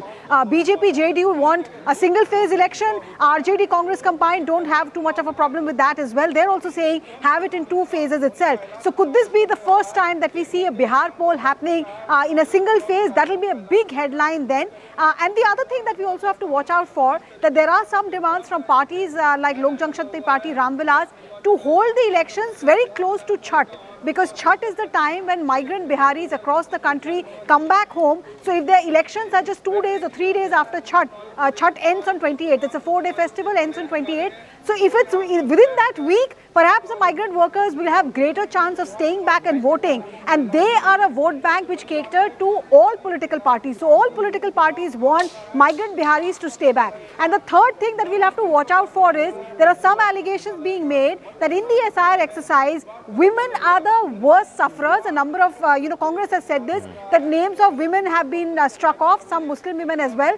Women, because they have traditionally been Nitish Kumar's core vote base. How is it that Election Commission is going to ensure that their rights are taken care of? Well, a lot of points to consider, but if it is Chhath, then will campaigning happen during the festive season, and will anybody turn out to campaign, especially when they want to celebrate? So it's a conundrum for the Election Commission. We'll see how they plan out the dates and what's their rationale for the same, because safety, security, deployment of troops will be very important, and also availability of administrative staff, schools, colleges, their staff help in the election process quite a bit, along with the base polling officers. But Aman, can the BJP and the NDA show that they can work with any and every alliance? Because Gujarat was the BJP, Maharashtra was the entire NDA, Gathbandhan, and this time around in Bihar. So across on the other side, on the eastern parts, can they make a case study out of Bihar by targeting that 150, 160 mark? Well, absolutely, Anand. BJP has its work cut out, I think task cut out, because this is a very big alliance, the NDA right now. It has the BJP, it has the JDU, it has Chirag Paswan, it has Upendra Kushwaha, it has Jitin Ram Manjhi. So it's a huge alliance of at least half a dozen parties, and the seat sharing, that is why, Anand, you see in Bihar always goes into the last lap. As we are standing today and the election dates are being announced, neither of the two alliances have their seat sharing sorted out. So seat sharing also in Bihar, that is why I've seen always goes to the last lap. There are a lot of negotiations. But that said, as I was explaining to you earlier, that this time, because Chirag Paswan and Upendra Kushwaha are not outside the NDA, they will not hurt the JDU the way they hurt the JDU in the last election. The NDA's calculation is that it has a formidable caste alliance. It has the backward caste with it due to Nitish Kumar. It is a forward caste with it because of the BJP itself. It has the Paswan vote with it because of Mr. Chirag Paswan. Then you have the Dalit vote coming in with the Mr. Jitin Ram Manjhi, as well as Upendra Kushwaha bringing on those Kushwaha crucial votes. So I think the NDA has its house in order. But that said, they are still very, very cautious, because on the other side as well, there is this Muslim Yadav combined, and I think Tejashwi Yadav this time may take a leaf out of Akhilesh Yadav's textbook, where Akhilesh Yadav in UP gave a lot of tickets to people who are not Muslims and Yadavs. He gave ticket to the other communities, and that was seen as a big reason for the Samajwadi Party to do so well in UP. I believe that Tejashwi Yadav this time may repeat the same experiment. Many tickets may not go to Yadavs and Muslims, but to other backward castes. If the RJD and the Congress are able to do that, I think we have a game on in this election. Well, fair point made. Payal Pallavi, request your patience. Please stay on with us. We've got Braj Mohan joining us. 52 minutes on the clock before the press conference begins. But Braj Mohan, namaste. Bihar में काबा, अगर बिहार में काबा आपसे पूछे तो आप क्या कहिएगा? बिहार में एक तरह से स्टेज तो काफी सेट हो चुका है. सभी लोग जितने पॉलिटिकल पार्टी के लोग हैं सभी टीवी चैनल लगा के बैठे हुए हैं, और ये भी तय है लगभग कि जो चुनाव होगा 2 स्टेज में होना चाहिए, एक साउथ बिहार और दूसरा नॉर्थ बिहार. हालांकि जेडीयू की तरफ से कहा गया था कि एक ही फेज में होगा, लेकिन संभावना यही कि 2 फेज में होगा, क्योंकि काफी ज्यादा संख्या में लोगों को मोबिलाइज करना थोड़ा आसान रहेगा अगर 2 फेज में होता. लेकिन ये देखना बहुत जरूरी होगा कि छठ के कितने दिनों के अंदर में चुनाव होता है, क्योंकि लाखों की संख्या में लोग आएंगे बिहार के बाहर से, and they will participate in polling in Bihar. So is it possible? Because that means campaigning will happen at the height of festival time. So that will also, the Election Commission will have to be mindful of that, because that means security issues, movement of people, bazaar, etc. Anand, movement is not all difficult compared to 2015, or if you talk about 2005 elections, because roads and highways are pretty good in Bihar now. So moving forces from North Bihar, Magad or Sahabat to Mithila area or Simanchal area would not be very difficult this time. But in terms of campaigning, crowds, and that too around festival time, it's also a huge security challenge. For 6 days between Diwali and Chhath, people are on holiday. They leave city areas and they go to villages to celebrate Chhath. As we know all, that Chhath is the most important festival in Bihar.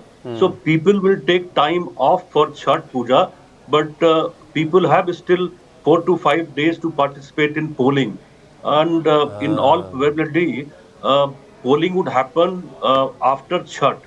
Maybe in 1 or 2 phases. That has to be announced by the Election Commission today. You know, I also think one of the fascinating X factors is around this migrant labor. I mean, there are various estimates. Some say 50 lakh, some say up to 70, 75 lakh.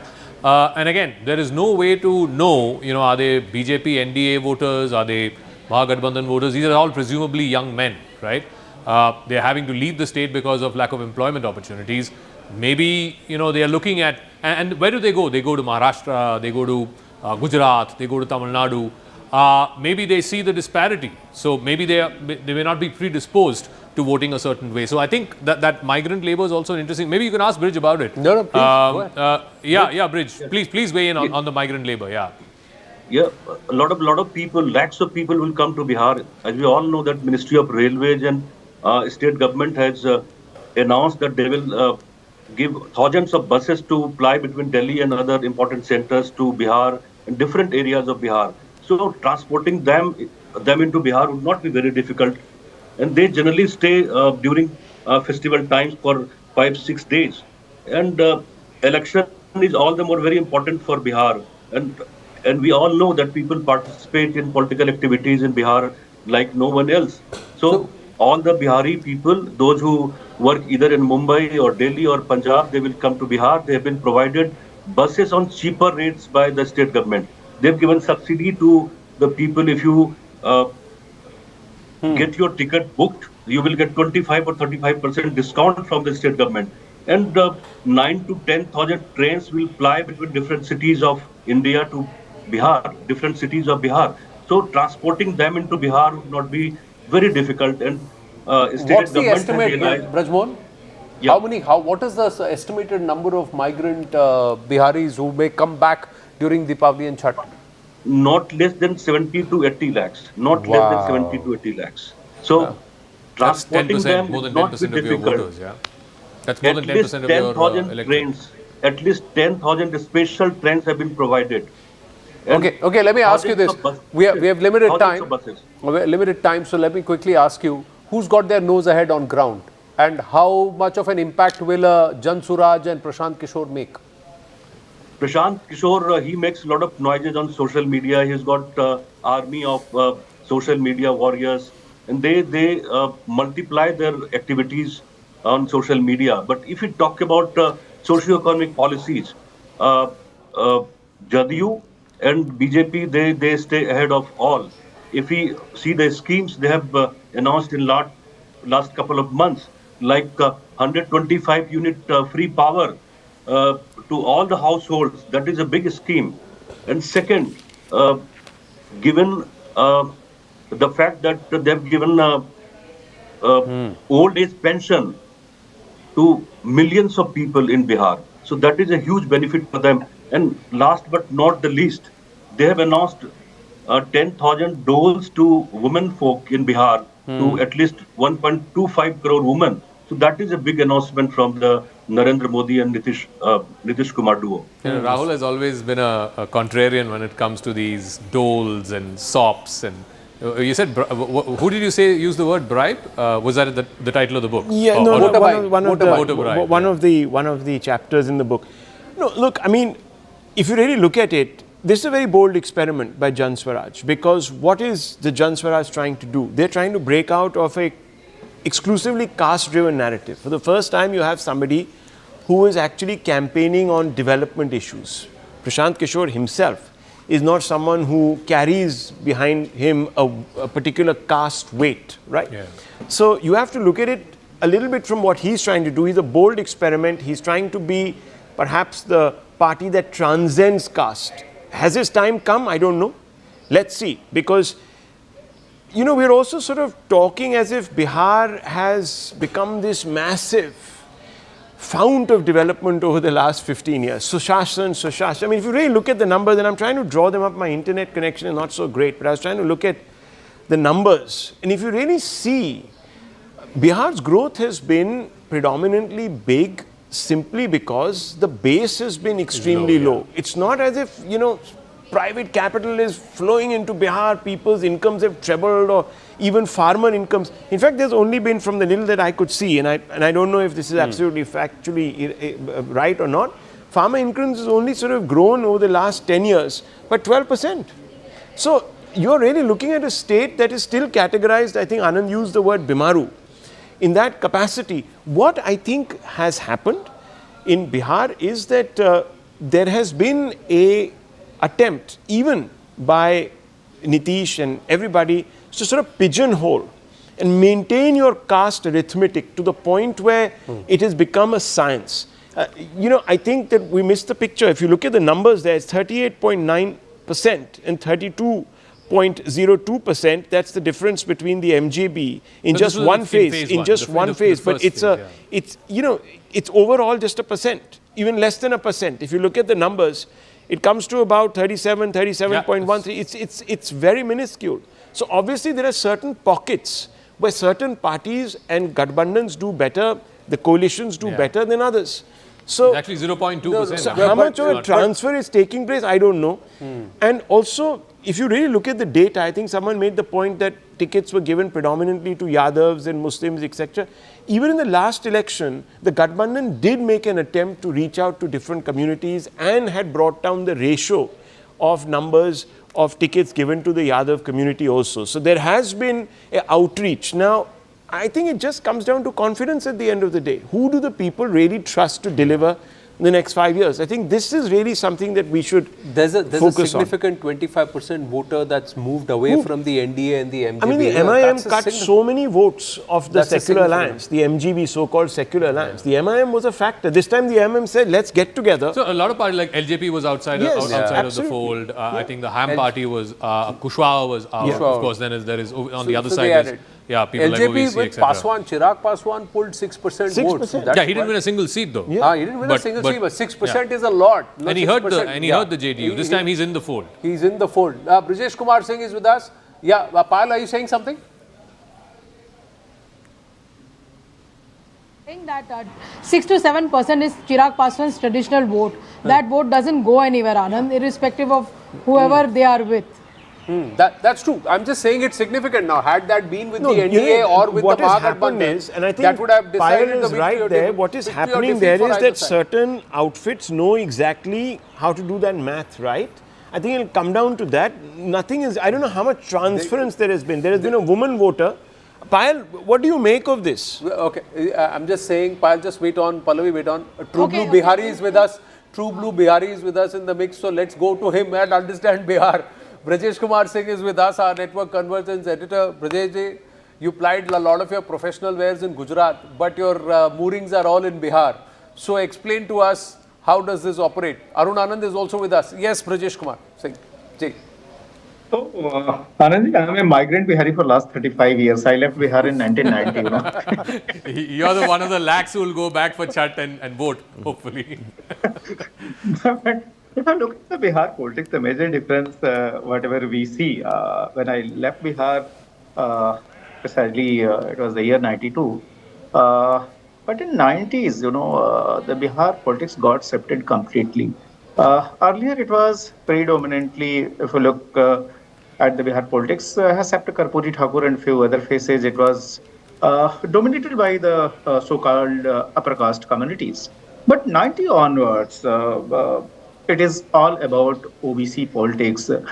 If you leave aside the very small tenure of Jitan Ram Majhi, either Lalu Prasad Yadav or his spouse Rabdi Devi or Nitish Kumar. So 90 onwards, for almost 35 years, the Bihar politics is centered around these two characters, primarily Lalu and Nitish Kumar. So if you look at the coalition and the combination, this RJD combination, the erstwhile Janata Dal, when it got formed in 89-90, in Bihar, Muslim and Yadav, these are the two very distinct support base for this party, and very strong bonding with the party also. And in fact, in the name of secular politics, if you remember the Ram Rath Yatra of Advani, Lalu Prasad Yadav, he was the person who stopped the yatra in Bihar and then became the Mashiach of secular politics. And then Nitish Kumar, earlier he was very close associate Bada Bhai and Chota Bhai type relation with Lalu Prasad Yadav. Then he left Lalu Prasad Yadav and he became the leader for the second most distinct OBC community in Bihar, the Kurmis, because he hails from the Kurmi community only. So 90 onwards, Bihar politics it centered around the OBC leaders like Nitish and Lalu Prasad Yadav. And this election also, if you look at the top leadership of every party, be it RJD or JDU or even the RLSP, the Kushwahas, this is all about OBC. And then Nitish also invented this Mahadalit or Ati Pichra vote block. So basically, it's a combination of upper caste and Mahadalit, then OBC, Ati Pichra, and then the consequent, the opponent camp is basically the RJD, the Muslim Saints Yadav predominantly. So this is the entire Bihar politics is centered around these two blocks. Obviously, Majhi or the Paswan, because if you look at the Dalit politics in Bihar, Paswans are the most visible distinct Dalit vote blocks in Bihar, and obviously the Paswan, the senior Paswan, the Ramdas Paswan. So if it is so caste dominated, Brajeshji, so then please tell our viewers, what is the role of the BJP and Prime Minister Narendra Modi? And here in the current construct, the entire story of Viksit Bharat, Viksit Bihar, is that going to fly? Is that going to work on ground? Obviously, because at the politics of Bihar in the last 10 years, courtesy Narendra Modi, if you remember the 2014 Lok Sabha elections, Nitish Kumar, in those days, if you remember the political history of Bihar, particularly the relationship between Narendra Modi and the Nitish Kumar. Nitish Kumar, once upon a time, he was dead against the Narendra Modi brand of politics. In fact, he opposed the Narendra Modi's elevation as the BJP PM candidate like anything. And in fact, protesting his candidature for the prime ministership, he broke the alliance with the BJP in Bihar and went solo in Bihar during the 2014 Lok Sabha elections. But Narendra Modi's charisma, it played a very major role in Bihar during 2014 Lok Sabha elections, and he faced so many seats from Bihar. In fact, Nitish Kumar, he lost the 2014 Lok Sabha elections too badly, So the charisma of Narendra Modi or the support base for BJP in Bihar was primarily the upper caste. Then obviously, even from the just a few minutes ago, you talked about the women vote block. In Bihar, this women vote block, it is very, very strongly nurtured by earlier the Nitish Kumar and then the Prime Minister Modi himself. Because, women, this is a very strong voting block as far as the politics is concerned in Bihar or even in UP. So, obviously, due to his various development schemes and all, Prime Minister Modi, he has nurtured a very solid vote base for his party as well as the coalition in Bihar that got reflected even during the last assembly elections. So Brijesh Kumar Singh, we're going to ask you we're going to hold you till the press conference begins. You please stay with us in the panel. Sanjeev Srivastav is with us, Arun Anand is with us, Rashid Kidwai is back with us, but Pallavi's been waiting for a while. I'm just going to check if Pallavi is there. Quick question on the Congress party. Pallavi, if you can hear me, thank you for your patience. Quick question on the Congress party. Okay, we've lost her. It's just that why have they not yet decided to back Tejashwi Yadav as the Chief Minister? What's the Congress party thinking after all this build-up? We'll try and get into that in a bit. But Arun Anand, your assessment, is Rahul Gandhi and this entire vote chori allegation, is this all going to become a huge factor on ground? Is it going to translate into purchase for the Congress party? I think whenever you have to remove an incumbent government, so then you have to have a negative campaign as well as a positive campaign. Now, you have talked about the negative campaign, but what is the positive which this coalition of Congress and RJD is going to offer to the Bihar people? So that is not clear. And we have seen over the last almost about a decade that pure negative campaigns will not help. One. Second is, I want to bring into discussion an interesting factor that 58% of the voters who are going to vote in Bihar polls, so they are below 30 years, or kind of basically between 18 to 25, you can say almost. So I think they are the Gen Z voters. They are going to decide, and I am not sure whether they are going to vote on purely the caste lines. One, and another factor, important factor, is that a lot of people have been talking about Prashant Kishore also. So Prashant Kishore, I think the issue of prohibition, which he has picked up, that he will remove prohibition. So that's going to be a major drawback for him, because in Bihar, for women voters, prohibition has been a major issue, and that has drawn them to Nitish Kumar. That has basically ensured their support to Nitish Kumar and BJP. So going ahead, but I believe that this election could see the decline of Janata Dal U also, and the rise of BJP, just like it happened in Maharashtra over a period of time, that Shiv Sena declined and BJP then became a major power. So I think that would be interesting to see. I think they have a slight edge also over Congress and RJD alliance. Right. So let's understand what's at stake for the NDA and also for the UPA quickly. But before that, if I can just call on Pallavi and ask her, why is it that the Congress party has not yet backed Tejashwi? And is it true that the Congress wants to field its own candidates, go it all alone in at least 36 seats? That includes the 19 seats where they are currently holding, and also some of the rest of the seats were where they came a close second. See, I think the fact that the Congress party through the voter Adhikar Yatra, Anand, hogged the entire show, or tried to hog the entire show, shows that they just cannot afford to climb down now. They are going to be asking, in fact, I did speak to a senior Congress leader today, and he said, we are going to be asking for at least 70 to 80 seats, which is a huge number, and one wonders where that ambition really comes in from, because on the ground, the party has had a very, very poor organization. All the experiments of Rahul Gandhi of empowering the youth over there, the youth Congress, has not really worked out. Remember, that was the first state where Rahul Gandhi started his entire idea about people should be chosen through votes from the district level of Congress to the top. That was a complete failure. The Shakti app concept was also a complete failure. Right. So Bihar has been a story of multiple experiments being conducted by the Congress. Also, towards the fag end of the voter Adhikar Yatra, there was a sense of disgruntlement within the RJD workers, because remember, at one point of time, Rahul Gandhi was specifically asked this question, that who is going to be the face of the Mahagadbandhan? Will it be Tejashwi Yadav? He did not even reply. He just walked away. Obviously, he was trying to appease his cadre, but the RJD workers did not take it very nicely.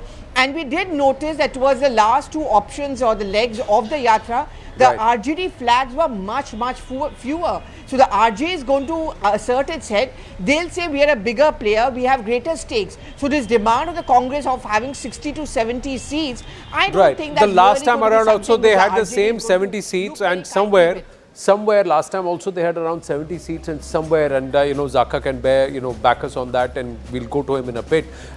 It was the Congress that pulled the Mahagadbandhan back because their strike rate was the poorest amongst all the parties that contested the elections, if my memory serves me right. But quickly, let's understand what's at stake for the NDA, and then Rahul and Zaka can take the conversation forward. First up, it's a referendum on Nitish's 15 years of Sushasan. It's the first electoral test for the NDA after Operation Sindoor. It is also the first election that will be conducted after the SIR exercise has been commenced by the Election Commission. The BJP's focus on the Modi factor. Will it beat the anti-incumbency issue with Nitish Kumar? We'll have to wait and watch. The verdict on NDA's Vikas model versus opposition's caste politics. So let's quickly also look at what's at stake for the INDIA or the Indy bloc. Do or die battle after poor showing in Lok Sabha. Then also they've not been able to succeed in Haryana and in Maharashtra. It's a test for Rahul Gandhi's vote chori claim. Will they maintain the traditional base of the Muslim Yadav votes? Fight over Big Brother tag? That may create a rift. All of these aspects are working, and they have nothing positive. They've got nothing positive to relay.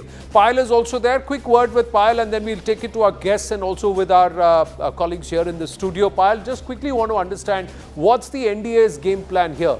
Because beyond Nitish, is there a candidate? Or do they believe that with this current construct and keeping things diffused, they can repeat a Maharashtra or a Gujarat? They do not believe in announcing a CM candidate before the elections are over, but as of now, since he is the incumbent, Nitish Kumar considers to be the face of the alliance, and he will continue to lead the alliance as far as these elections are gone. And of course, as far as that is concerned, Prime Minister Narendra Modi is the overarching figure. He is the developmental face in the centre, which is actually aiding itself to Bihar. And of course, Nitish Kumar continues to be the face of the Sushashan Babu. That is something which the NDA has continued to believe for a very, very long time.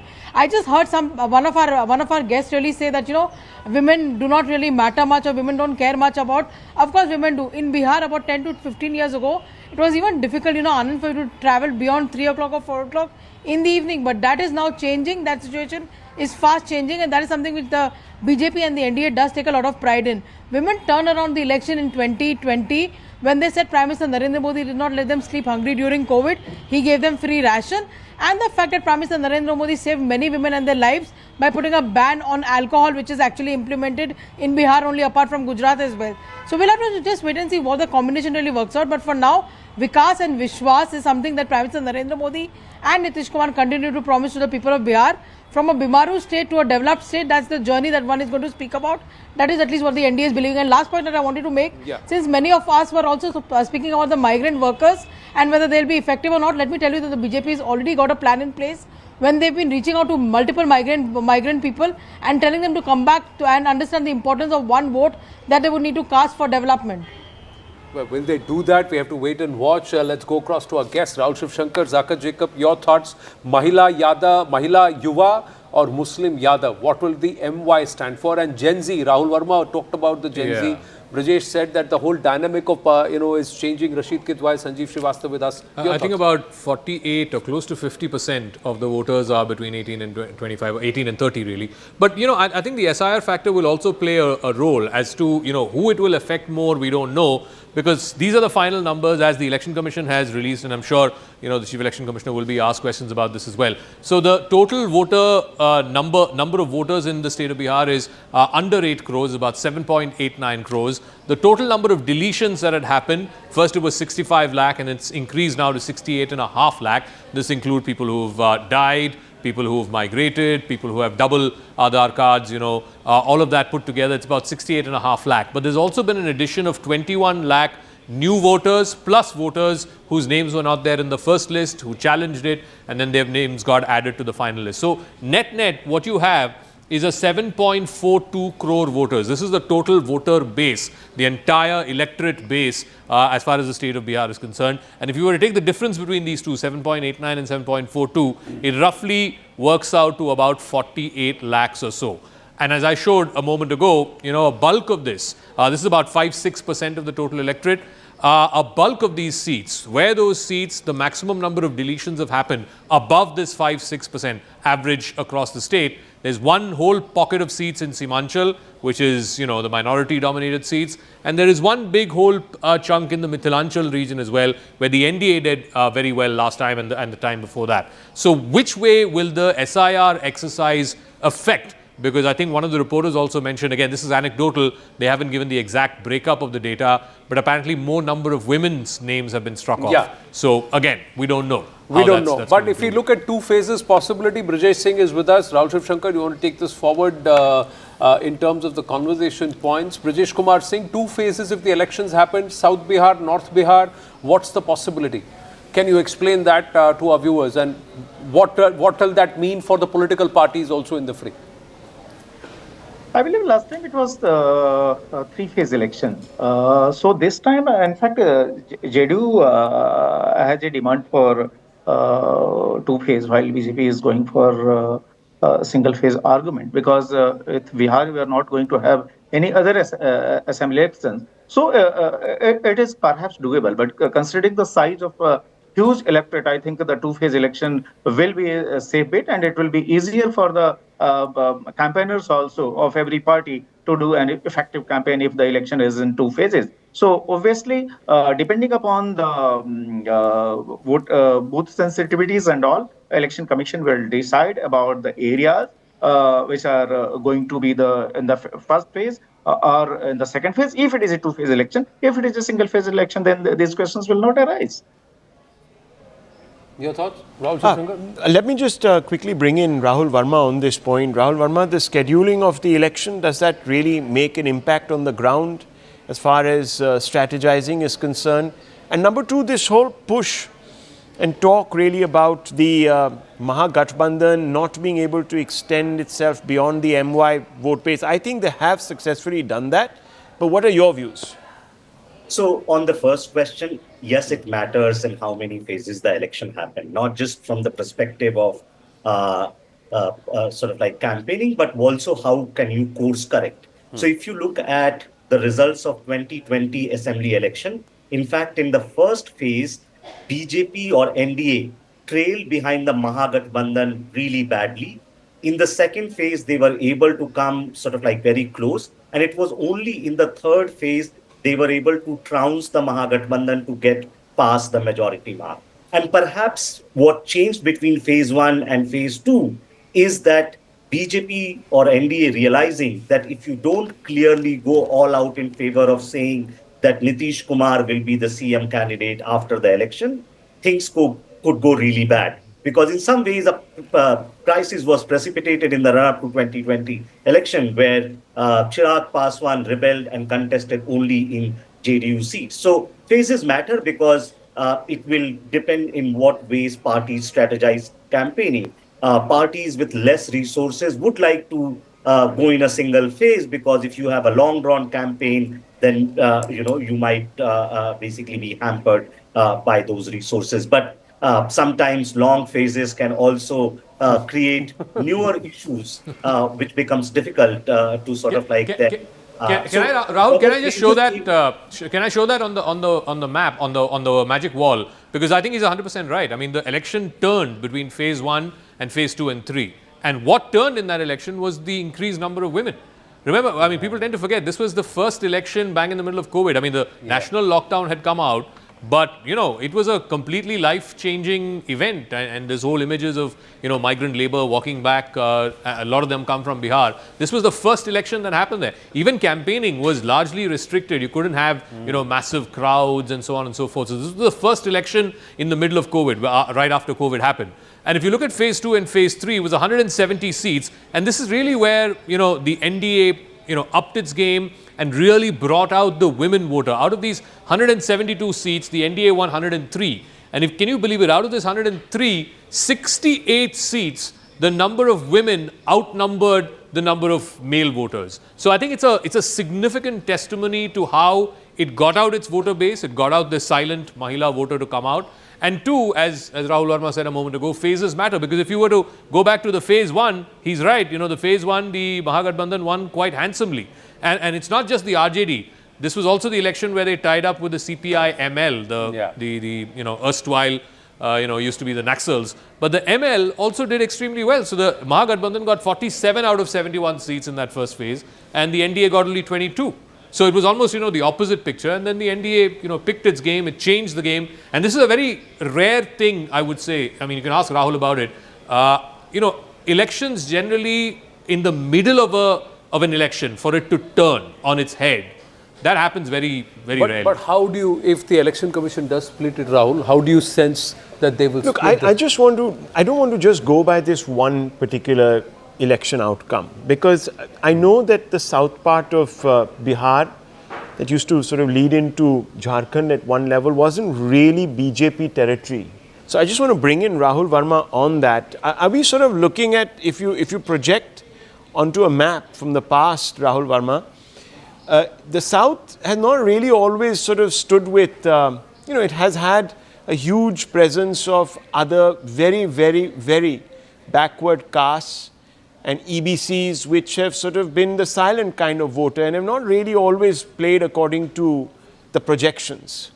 See, I think point one, yes, phases do not always play like it played out in 2020 Bihar. Yeah. Two, one cannot make an argument that it will always favor party A or party B. Yes. See, and three, like I don't want to sort of like get into just simple caste arithmetic sort of like deciding elections in India. I'm too bored by that kind of explanation. But the point here is very simple. Yes, southern Bihar has the EBC makeup or lower caste makeup, but also southern Bihar, like even as Jaka pointed out, the CPIML did really well in that region. One factor was that in the phase one, it wasn't clear that if BJP wins a larger number of seats, whether Nitish Kumar will be CM or not. So you will see, if you just read through what happened between phase one and phase two, BJP, including Prime Minister Modi and Amit Shah, came out openly saying that Nitish Kumar will be our leader. There is no sort of like crisis within the alliance. In the first phase, they tried to precipitate that crisis by not saying anything against Chirag Paswan. It was only in phase two that they clarified this is like our coalition. So there was confusion within the ranks and file of the BJP and JDU. What is going to happen post-election? Rashid Kidwai, would you like to weigh in on this issue? I think when it comes to phases, if you have technology and if you have good governance, then there is no reason why it should not be a single day voting. I have covered a lot of Lok Sabha elections before EVM, and there used to be a single day elections in Parliament of Lok Sabha elections also. So we have a sort of the workforce to conduct it, and of course there are some other political reasons. I was very attentively listening to what Zaka was saying, that what happened the first phase and second phase and third phase, and that is where all those allegations of vote chori etc. Gain currency. And that is where I think the Election Commission should dissuade from doing anything that will, help any political party or parties to have some kind of course correction, etc. Single day is absolutely fine. 243 assembly elections is not a big deal at all. Okay, that's an interesting perspective. Someone being a little provocative here. Let's see if the Election Commission actually does follow that. And will that become an issue going forward? Sanjeev Srivastava, if it supposes says that, okay, we're going to not have a single phase, but we're going to have a two-phase election, or maybe even three-phase. We are just presuming that the EC is going to change the script. Do you think that's going to become a political talking point? I don't think that it will become a political talking point once an announcement is made. So all this discussion, whether it's going to be a single phase, two-phase, three-phase, only goes on till the time the schedule is announced. Once it's announced, focus will change on issues, candidates, and all the other related things. But I do get a feeling or a sense that it will be a two-phase election. Because since BJP is asking for a single phase, and most other parties are asking for two-phase, so why should the EC now decide to go in for a three-phase? After all, there is more or less a political consensus between a single phase and double phase, and single phase would be too much of a movement and departure from the past. So a two-phase election looks more likely.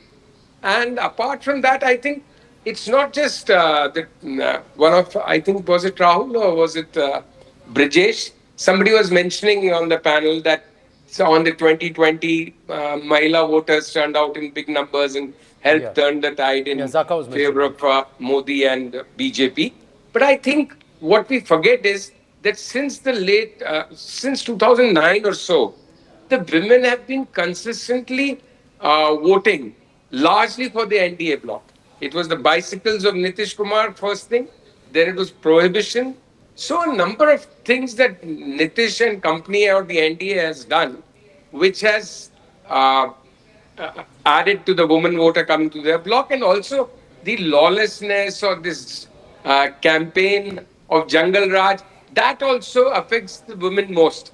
So in that sense, and women do tend to maybe see a little bit beyond just the caste prism. Right. So whatever the reasons, but last 15 years or so, women have voted in large numbers or in more numbers for the NDA combination.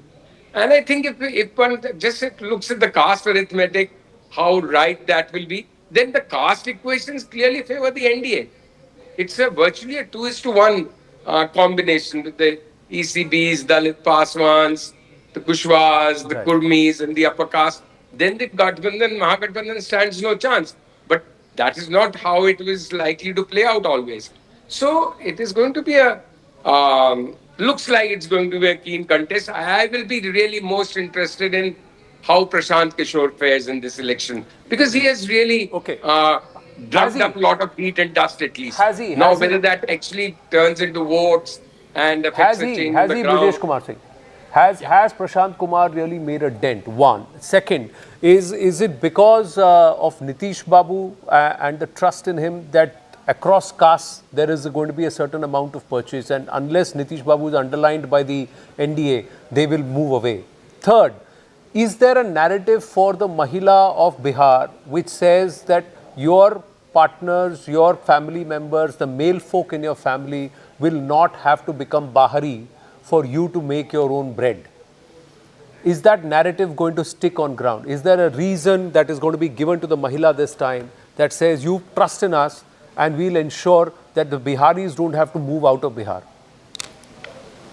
Biharis, by the way, are quite migratory by nature. If you look at the entire history of last 200 years, particularly the colonial history, all these Bhojpuri-speaking countries in the globe, be it Fiji or Mauritius, if you look at these countries, most of the immigrants there are basically from Bihar in the 18th century or the early 19th century, when this African slave trade got banned in all these French or British colonies. Biharis were the fodder for them to cultivate sugarcane and all. And obviously, if you look at the population density, Bihar can't cater to its population. So people have to move out from Bihar. So for the entire country, this is the workforce that is readily available, be it Tamil Nadu or Mumbai or even a remote place like Jammu and Kashmir. So this is not the dominant question that about retention the labor force in Bihar itself.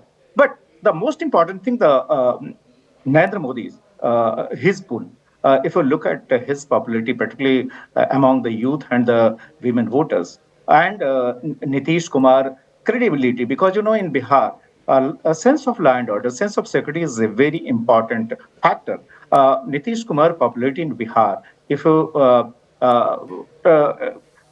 take the 2005 onwards, all the elections, basically his emphasis on not only giving good law and order, but even the representation of women, be it at the panchayati level. If you look at the Bihar panchayati system, he was the first who provided a reservation system for women bloc. And the scene in Bihar, rural areas, girls cycling to their schools, it was a very massive change.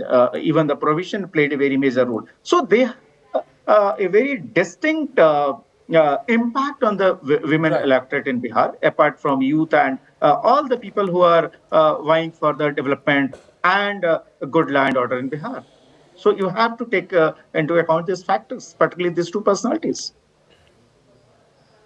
Rashid Kidwai? I think, Anand, every election is different. We cannot be looking at Bihar in the prism of what happened in 2020. This time, there are clear, two things are very clear. One is that, that 48 lakh voters who supposedly had voted in Lok Sabha just, year and a half ago, and, they are missing now. So this is very glaring. There cannot be Ghuspatias. There cannot be all the number of dead who've been, died in a year and a half. So this is very glaring omission, and I think I would say it's a bit shameful also that so many people, so many names have been removed. On the other side, you look at the popular ratings, and that's also a kind of indicator and a giveaway. See, you look at Rahul Gandhi's popularity rating in Bihar, according to C voters, the difference between Rahul Gandhi and Narendra Modi's popularity is barely 10%. It is 51-41.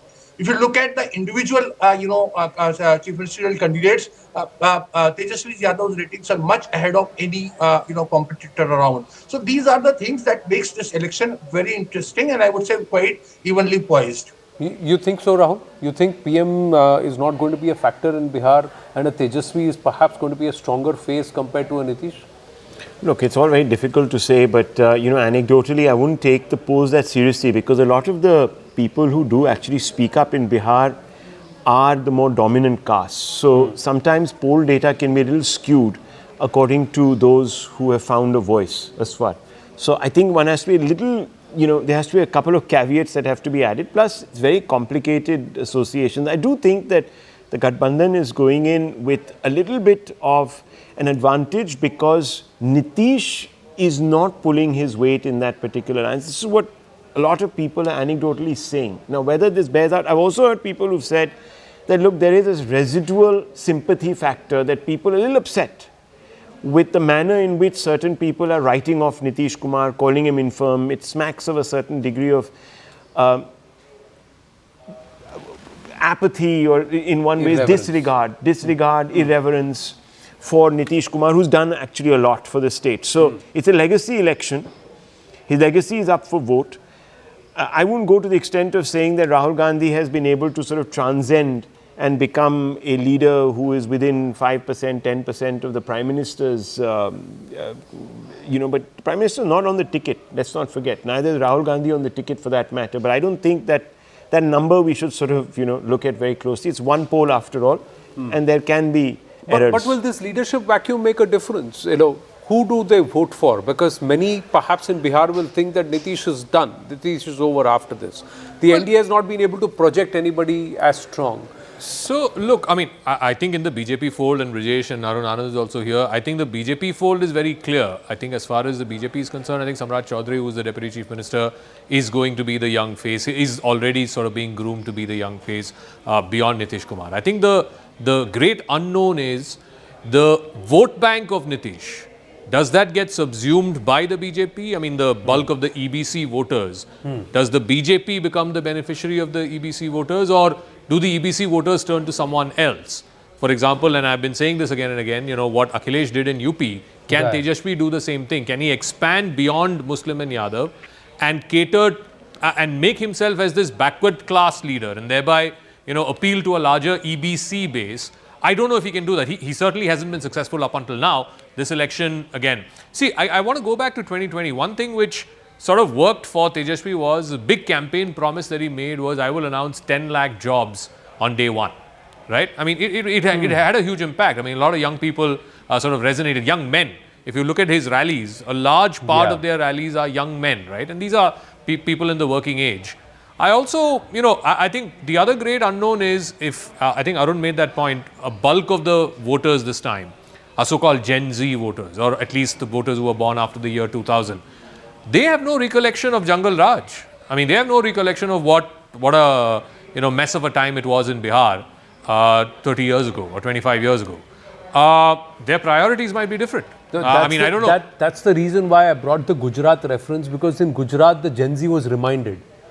There was a certain amount of effort that was made by the RSS, by the BJP, its workers on ground, to ask the family elders to talk to the youngsters about what they faced before in the pre-Narendra Modi, pre-BJP era at that time, and what could happen if that was repeated. So this was a reminder that was sent. Now, will that happen in Bihar? We don't know. But Arun Anand, your thoughts? The Gen Z, are they going to be very highly influenced? Or do you also feel, from a campaign point of view, has the Mahagathbandhan got off the blocks too early? Okay, let's ask Rahul or Verma this. Yes, Rahul. Just under 10 minutes to go before the press conference begins, though. Just reminding our viewers. Yes, Rahul. Sometimes you don't have to live through the time to remember things, right? Memories are sort of like they pass on from generation to generation. And there is no point looking at each group as just as a voting bloc because of their age or caste or religion or region. Ultimately, given that there are multiple parties, one will have to make a coalition that transcends beyond their core arithmetic. And that's where leadership comes. That's where campaign matters. And those are just small incremental sort of increases. But unless you manage to get something extra beyond your own group, you don't win elections. Social identities matter in voting everywhere, not just in Bihar. You go to US, if you are a white American, you vote one way. If you are an African American, you vote other way. So Bihar is not something different in terms that social identities play a big role in shaping outcome. But unless parties manage to cross those sort of like core arithmetic through their promises, through their performance, victory is always going to elude them. No, so do you believe that the Mahagathbandhan has been able to do that? If you just look at ticket distribution from the past? So, if they would have done this in the past, they would have won, right? They haven't won. And that's where I think MGB faces a certain kind of ceiling. can they do this in 1.5 months?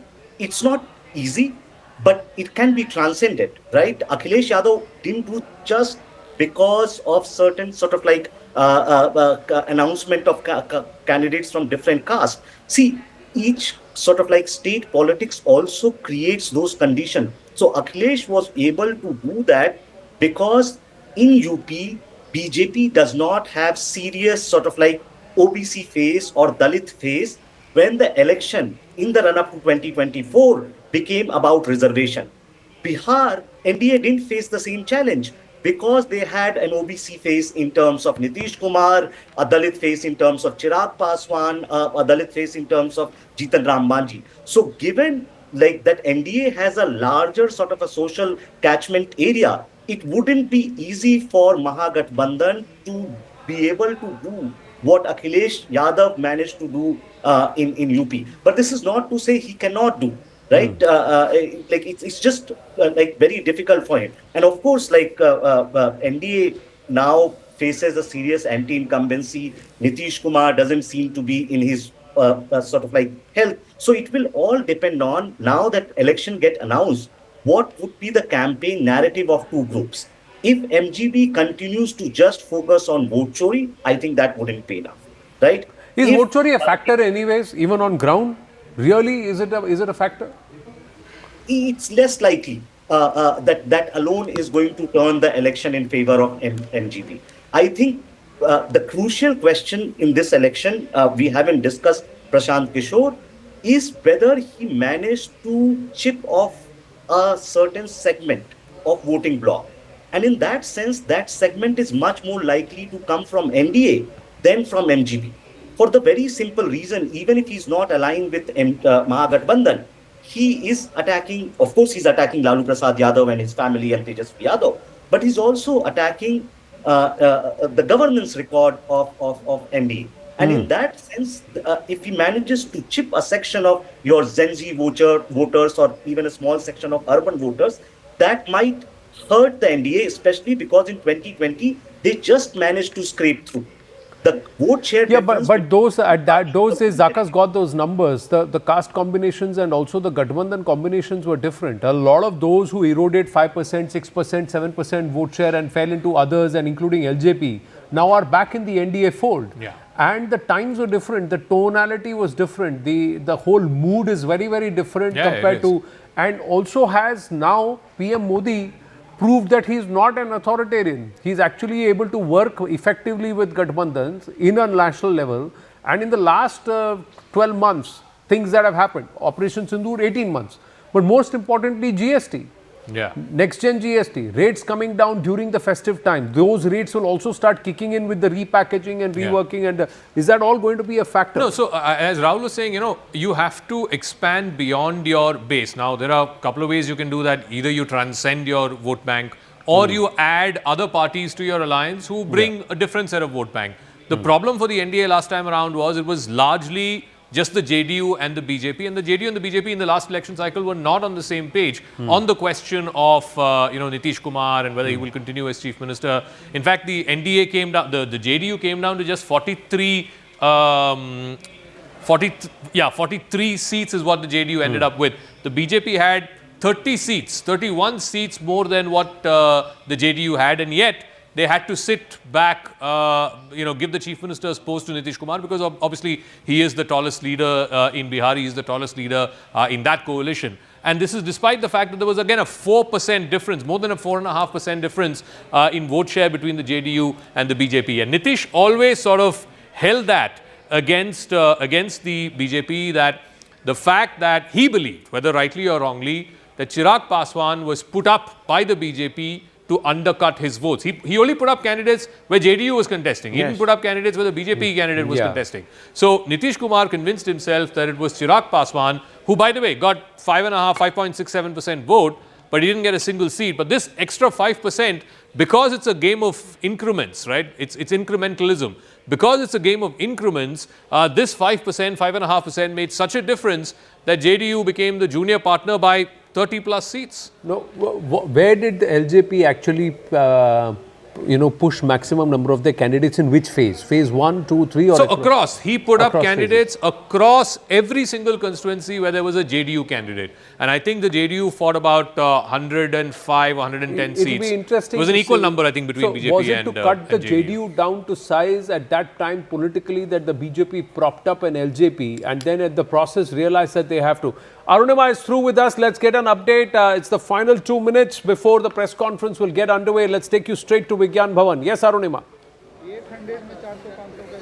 Yes, so Anand, I'll just step aside and show you on the dais. There are already Election Commission officials who are waiting for the full commission to come in. CEC Gyanesh Kumar, Dr. Sukhbir Singh Sandhu and Dr. Vivek Joshi expected any moment now. And sharp at 4, we are told that the press conference will begin. At the start of the press conference, CEC is expected to give the details of how the Bihar SIR process has been conducted, how specific measures have been taken to train the booth level officers. Also, the way the ballot paper this time is being framed, better quality pictured, colored picture, better quality of writing. Measures have been taken to ensure that all concerns about VVPAT are also taken care of. So at the start of the press conference, that is expected to be enumerated. Then the steps that are being taken to ensure that the disabled, the differently abled or the senior citizen, first-time voters and women, what is it that the EC is going to do to ensure that they don't miss out on this festival of democracy? And towards the last, 5-7 minutes of the press conference, we are expecting to know how many phases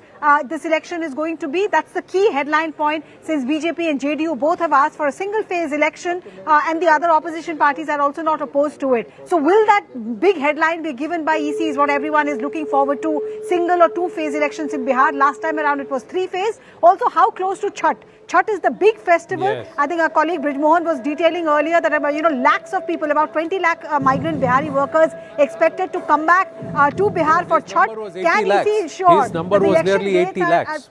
Yes, 20 to 80 lakhs. So can EC ensure that the dates are positioned in a way that this huge section of Bihari voters do not miss out and they get a chance to vote? And as I'm speaking, CEC has just walked in.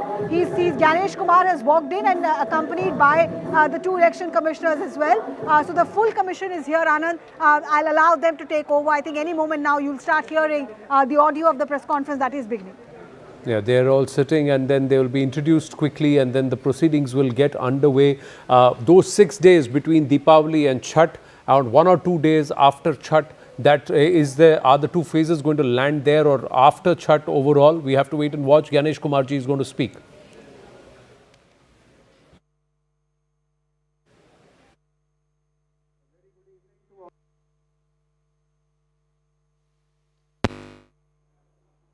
A very good evening to all my friends from the media.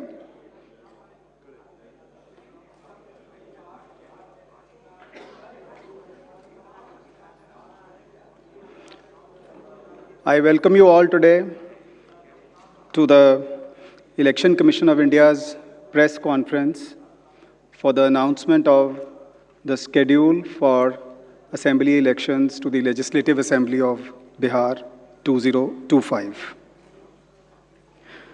We have amongst us Honorable Chief Election Commissioner Shri Gyanesh Kumar Sir, Honorable Election Commissioner Dr. Sukhbir Singh Sandhu Sir, Honorable Election Commissioner Dr. Vivek Joshi Sir, Senior Deputy Election Commissioners Manish Garg Sir, Gyanesh Bharti Ji, Pawan Kumar Sharma Ji, Election Commissioners Yetru Ji, Sanjay Kumar Ji, Director General IT, Seema Madam. Before we start, I'll just briefly let you know that what will be the format of our press conference. We'll start with the address and presentation by Honorable Chief Election Commissioner Sir. That will be followed by a question and answer session. For the question and answer session, as per our previous practice, we will be taking questions in groups of 5 and then Honorable Chief Election Commissioner would be answering in those groups. Before you ask your question, I would request you to kindly introduce yourself and the name of the organization. So thank you all. I'll request you to put your mobile phones on the silent mode. Sir.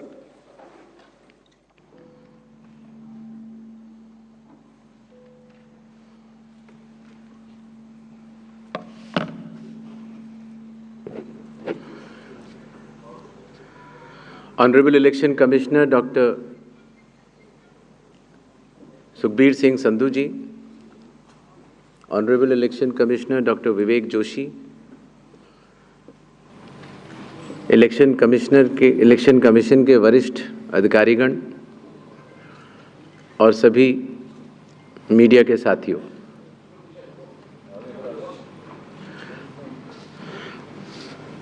आज आप सभी के माध्यम से बिहार विधानसभा के आम चुनाव 2025 की तारीखों की घोषणाएं भी होंगी और इस चुनाव में चुनाव आयोग की जो तैयारियां हैं उसके बारे में भी हम आपको बताएंगे। बिहार की पावन भूमि पर 5 वर्षों के बाद अब विधानसभा के चुनाव का आगमन हो रहा है। जैसा कि आप सबको पता है, चुनाव आयोग एक संवैधानिक संस्था है और चुनाव के अपने संवैधानिक कर्तव्य को 2 चरणों में निभाती है। पहला चरण मतदाता सूची बनाना और दूसरा चरण चुनाव कराना। जैसा कि आप सबको पता है, 24 जून 2025 से शुरू हुए विशेष गहन परीक्षण के दौर में मतदाता सूची का शुद्धिकरण किया गया। इन्यूमरेशन का पीरियड 24 जून से 25 जुलाई तक रहा। 1 अगस्त को ड्राफ्ट सूची पब्लिश की गई और सभी राजनीतिक दलों को भी दी गई। 1 अगस्त से लेके 1 सितंबर तक क्लेम्स एंड ऑब्जेक्शंस का पीरियड रहा, जिसमें जिसको भी, चाहे वो मतदाता हो, चाहे वो राजनीतिक दल हो, चाहे उनके बूथ लेवल एजेंट्स हों, उनको क्लेम्स एंड ऑब्जेक्शंस देने का भरपूर समय दिया गया। और उसके बाद पात्रता का परीक्षण हुआ और 30 सितंबर को फाइनल मतदाता सूची प्रकाशित कर दी गई। फाइनल मतदाता सूची भी सभी राजनीतिक दलों को दी जा चुकी है और अभी भी अगर उसमें कोई भी इलेक्टोरल रजिस्ट्रेशन ऑफिसर से कोई गलती रह गई हो तो उसके ऊपर जिला अधिकारी के पास अपील फाइल की जा सकती है।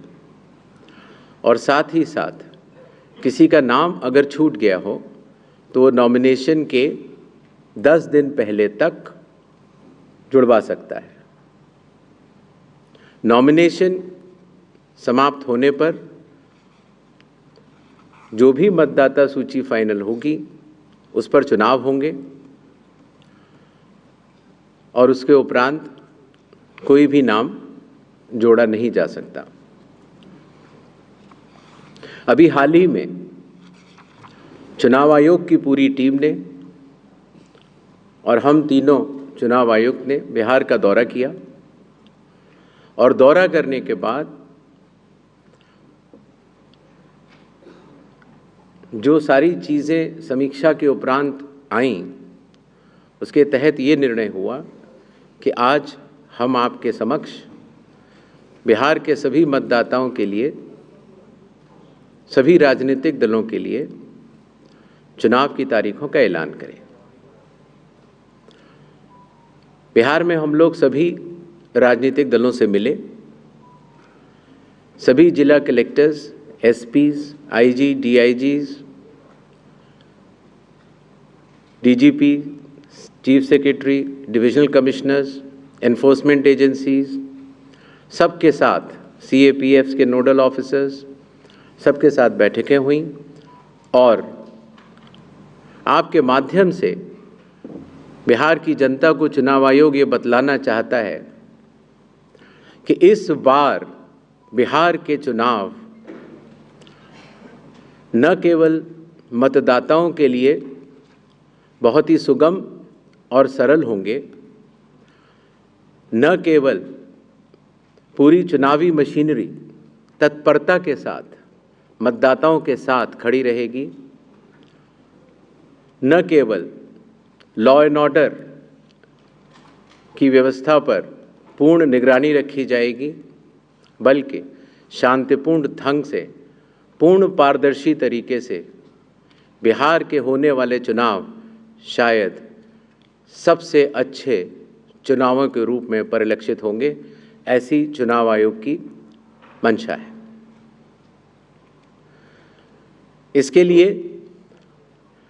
चुनाव आयोग सभी राजनीतिक दलों का, सभी मतदाताओं का और सभी मीडिया कर्मियों का भी सहयोग अपेक्षित करता है। इसके पहले कि हम तारीखों की तरफ बढ़ें, एक छोटी सी प्रेजेंटेशन है जिससे कि काफ़ी वस्तु स्थिति आप सब लोगों के भी समक्ष आएगी और जनता के भी समक्ष आएगी। Presentation please.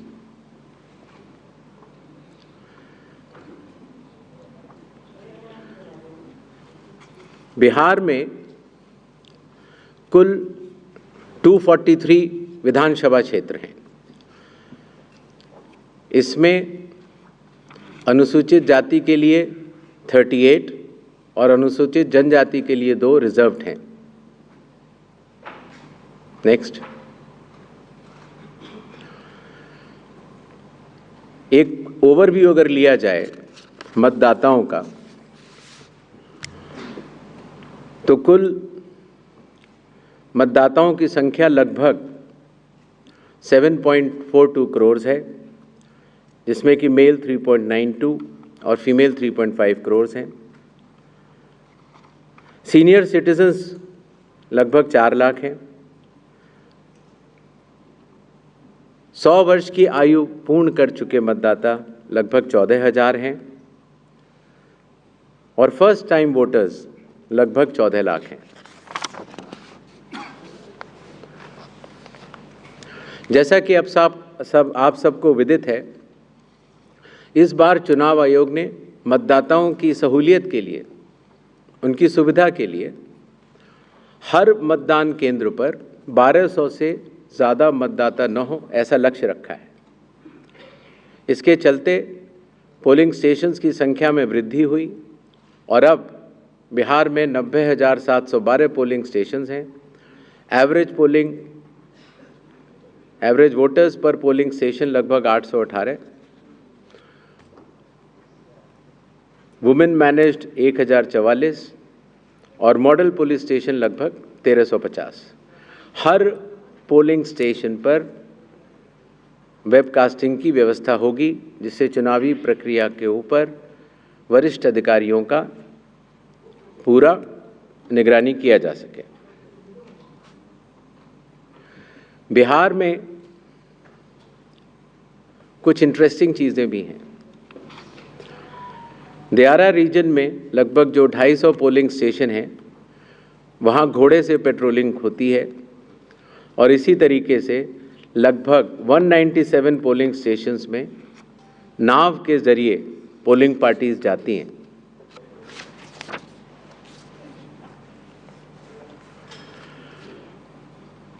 चुनाव आयोग के निर्देशों के अनुसार हर मतदान केंद्र पर एश्योर्ड मिनिमम फैसिलिटीज़ प्रदान की जाएंगी, जिसमें कि पोल वॉलंटियर्स होंगे, हेल्प डेस्क होंगी, रैंप होगा, टॉयलेट्स होंगे, ड्रिंकिंग वाटर, साइनेजेस, लाइट की सही व्यवस्था और वोटर फैसिलिटेशन सेंटर। जो हमारे बुजुर्ग और दिव्यांग मतदाता हैं, उनकी सुविधा को ध्यान में रखते हुए पोलिंग स्टेशंस ग्राउंड फ्लोर पर होंगे। अगर रैंप है तो 1:12 के रेशियो में प्रॉपर ग्रेडियंट से बनेंगे। वॉलंटियर्स भी रहेंगे, व्हील चेयर की फैसिलिटीज़ भी दी जाएगी। और अगर इनमें से कोई भी 85 प्लस के उम्र के अगर लोग हैं या 40% से ज़्यादा जिनकी डिसेबिलिटी है, अगर वो चाहें तो फॉर्म 12D भर सकते हैं और उसके उपरांत उन्हें होम वोटिंग की सुविधा भी दी जाएगी।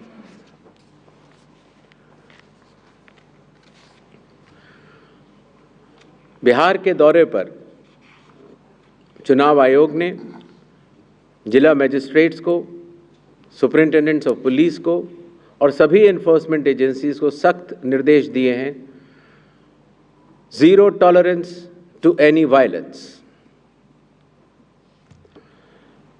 no scope for any kind of intimidation or threat to voters or candidates.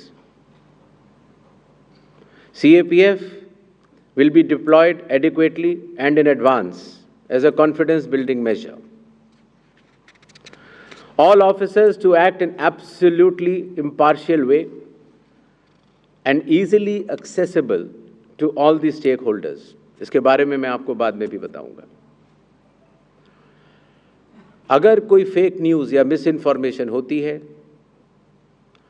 ख़ास तौर से सोशल मीडिया या किसी भी और प्लेटफॉर्म पर, तो उस मिस इन्फॉर्मेशन को काउंटर किया जाएगा और स्ट्रिक्ट विजिल रखी जाएगी सारे चेक पॉइंट्स पर, जिससे कि ड्रग्स, लिकर और कैश का इलीगल ट्रांजैक्शन ना हो पाए।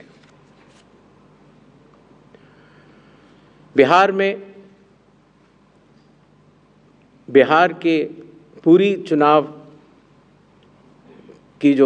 का तंत्र है, उसके साथ मिलकर बिहार के इन चुनावों में 17 नए इनिशिएटिव्स लिए जा रहे हैं, जो कि बिहार से शुरू होकर पूरे देश में लागू होंगे। चुनाव आयोग ने इसके ऊपर एक इनिशिएटिव के ऊपर काफ़ी चर्चा और इनकी प्रायोगिकता को देखते हुए ये कदम उठाया है और एक ऐतिहासिक कदम इसको माना जाएगा। ट्रेनिंग, पहली बार जो चुनाव आयोग का ट्रेनिंग इंस्टीट्यूट है, India international institute for democracy and election management, वहाँ पर बिहार के सभी बूथ लेवल एजेंट्स जो जिला स्तर के थे, बूथ लेवल एजेंट 1, उनकी ट्रेनिंग का आयोजन किया गया। इसी तरह से अब जहाँ जहाँ चुनाव होंगे वहाँ वहाँ बूथ लेवल एजेंट्स 1 की भी ट्रेनिंग IIIDM द्वारिका में की जाएगी। जो बूथ लेवल ऑफिसर्स होते थे, पहले उनकी ट्रेनिंग या तो विधानसभा स्तर पर हो जाती थी या कई बार जिला स्तर पर। तो इस बार हर विधानसभा क्षेत्र के 4 से 5 BLOs को IIIDM में बुलाया गया और उनको चुनावी प्रक्रिया के बारे में अवगत कराया गया, जिससे कि हमें अब जो चुनावी तंत्र है, जो ज़मीनी स्तर का चुनावी तंत्र है, उसमें बहुत ही ज़्यादा बदलाव देखने को मिला। साधारण तौर से पुलिस ऑफिसर्स की ट्रेनिंग भी जिला स्तर पर या राज्य स्तर पर होती थी, लेकिन चूंकि लॉ एंड ऑर्डर एक सेंसिटिव सब्जेक्ट है और ख़ास तौर से जब CAPF जाती हैं तो जिला पुलिस प्रशासन और CAPF का समन्वय भी बहुत आवश्यक होता है। इसके लिए पहली बार पुलिस ऑफिसर्स की भी IIIDM में ट्रेनिंग की व्यवस्था की गई। ये तीनों लॉजिस्टिक्स के हिसाब से और ट्रेनिंग के हिसाब से बहुत बड़े कदम रहे। मतदाता सूची, लगभग 22 वर्षों के बाद बिहार में मतदाता सूची के शुद्धिकरण का कार्य सफलतापूर्वक 30 सितंबर को संपन्न हुआ। लगभग सभी राजनीतिक दलों ने ये मांग की थी कि मतदाता सूची में काफ़ी त्रुटियां हैं और इसको मद्देनज़र रखते हुए ये कदम उठाया गया। हालांकि सोशल मीडिया पर इसके बारे में कुछ बढ़ चढ़ कर कहा गया, लेकिन सत्यता ये है कि आज की तारीख में बिहार के 243 इलेक्टोरल रजिस्ट्रेशन ऑफिसर्स ने 90,000 बूथ लेवल ऑफिसर्स के साथ मिलकर 1.6 लाख बूथ लेवल एजेंट्स, जो कि 12 मान्यता प्राप्त राजनीतिक दलों ने नियुक्त किए थे, उनके साथ मिलकर इस सूची को शुद्ध करने का बहुत ही सराहनीय काम किया है और बिहार ने देश को ये राह दिखाई है। चूंकि विशेष गहन परीक्षण में काफ़ी मेहनत ज़मीनी स्तर के अधिकारियों को करनी पड़ी, तो जो रिन्यूमरेशन था, जो BLOs का था और जो बाकी अधिकारियों का था, उसको भी कई वर्षों के बाद बढ़ाया गया और ख़ास तौर से EROs और AEROs का ऑनरेरियम तो पहली बार दिया गया।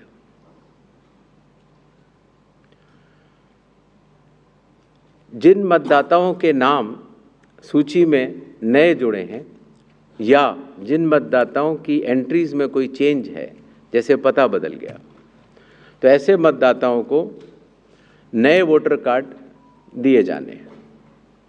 चूँकि पहले कई दिनों तक या कई बार महीने लग जाते थे वोटर कार्ड मिलने में, इसीलिए चुनाव आयोग ने सभी एजेंसियों के साथ मिलकर ये SOP बनाया कि किस तरीके से 15 दिन के भीतर मतदाताओं के हाथ में इलेक्टर फोटो आइडेंटिटी कार्ड, जिसको सामान्यतः वोटर कार्ड कहा जाता है, वो उनके हाथ में आए।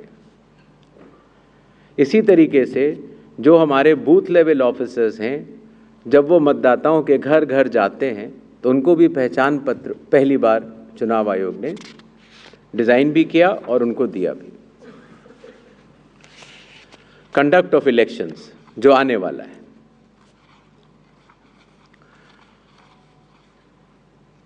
देश की प्रगति को ध्यान में रखते हुए और ख़ास तौर से बिहार की प्रगति को ध्यान में रखते हुए लगभग काफ़ी मतदाताओं के पास मोबाइल होते हैं और उनको इस बात की समस्या रहती थी कि हम मोबाइल लेके अगर घर पर छोड़ के जाते हैं तो दिक्कत होती है और लेके जाते हैं तो हम कहाँ उसको रखें, क्योंकि मोबाइल फ़ोन पोलिंग स्टेशन के अंदर अलाउड नहीं है। इसलिए एक नई व्यवस्था बनाई गई जिससे कि पोलिंग स्टेशन के कमरे के ठीक बाहर कोई भी मतदाता अपना मोबाइल फ़ोन जमा करा सकता है, अंदर जाके अपना वोट डाल सकता है और बाहर आने के बाद अपना मोबाइल लेके घर जा सकता है।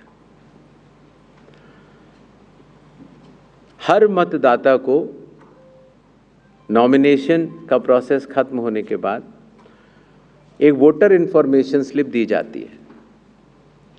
वोटर इन्फॉर्मेशन स्लिप देने का लक्ष्य सिर्फ ये रहता है कि मतदाता को, क्योंकि कई बार बूथ बदल जाते हैं या कई बार मतदाता नए होते हैं, तो उनको वोटर स्लिप पर, इन्फॉर्मेशन स्लिप पर अपने बूथ का नाम और सारे डिटेल्स मिल जाते हैं। तो वोटर इन्फॉर्मेशन स्लिप पर बहुत ही छोटा चेंज करने के बाद मतदाताओं की सहूलियत बहुत बढ़ गई, क्योंकि उसमें उनका पोलिंग स्टेशन का नंबर, पोलिंग स्टेशन की जगह कोने में बड़े रूप में दिखा दी गई। पहले उनको पूरे में ढूंढना पड़ता था।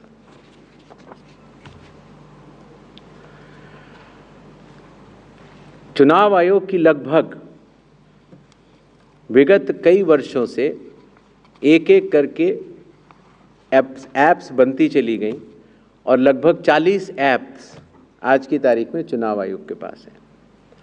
तो इन सबको एक जगह समन्वित करते हुए, क्योंकि हर मतदाता या हर स्टेक होल्डर हर 40 ऐप को डाउनलोड नहीं कर सकता, तो ECI नेट जैसी मदर ऑफ ऑल ऐप्स का एक लक्ष्य रखा गया और ECI नेट में अब धीरे धीरे करके सारी ऐप्स आ चुकी हैं और इसका प्रोग्रेसिव इम्प्लीमेंटेशन भी वन स्टॉप डिजिटल प्लेटफॉर्म के रूप में बिहार से शुरू होगा। पोलिंग स्टेशन में मैं आपको बता चुका हूं, जिससे कि क्यूज़ लंबी न हो और मतदान के समय में मतदाताओं को सहूलियत भी रहे और ख़ास तौर से मतदान के आखिरी घंटों में ज़्यादा भीड़ न हो, इसके लिए संख्या 1200 निर्धारित की गई। कैंडिडेट्स के बूथ पहले मतदान केंद्र से काफ़ी दूर तक लगाए जाने के निर्देश थे, जिससे कि कैंडिडेट्स को भी और मतदाताओं को भी काफ़ी असहूलियत होती थी। और इसीलिए जो पॉलिटिकल पार्टीज़ के संग ज़मीनी स्तर पर EROs की मीटिंग हुई, DMs की मीटिंग हुई, CEOs की मीटिंग हुई, उनसे मिले सुझावों के अनुरूप लोक प्रतिनिधित्व कानून के अनुरूप 100 मीटर की दूरी तक हर कैंडिडेट अगर चाहे तो अपने बूथ्स लगा सकता है। चुनावी प्रक्रिया पारदर्शी हो, उसकी पूर्ण निगरानी हो, ERO भी उसको देख पाएं और कोई भी अगर गलती पाए जाए तो उसके खिलाफ एक्शन भी लिया जा सके। इसके लिए पहले लगभग 50% प्लस पोलिंग स्टेशंस में वेबकास्टिंग होती थी और अब इसको 100% पोलिंग स्टेशंस में लागू कर दिया गया है, जिससे कि निगरानी तंत्र के लिए सुगमता होगी।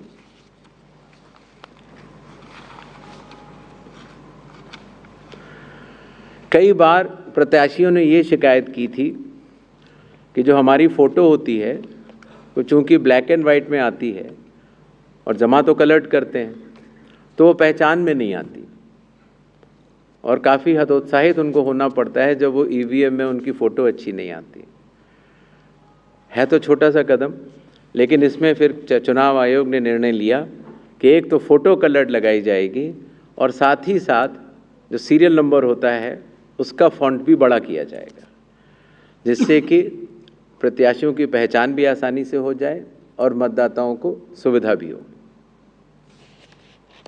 काउंटिंग, कई बार जब मॉक पोल होता है तो मॉक पोल के समय मॉक पोल का डेटा डिलीट करना प्रिसाइडिंग ऑफिसर्स भूल जाते हैं और इसीलिए जब काउंटिंग होती है तो फॉर्म 17C और काउंटिंग यूनिट का मिलान नहीं हो पाता।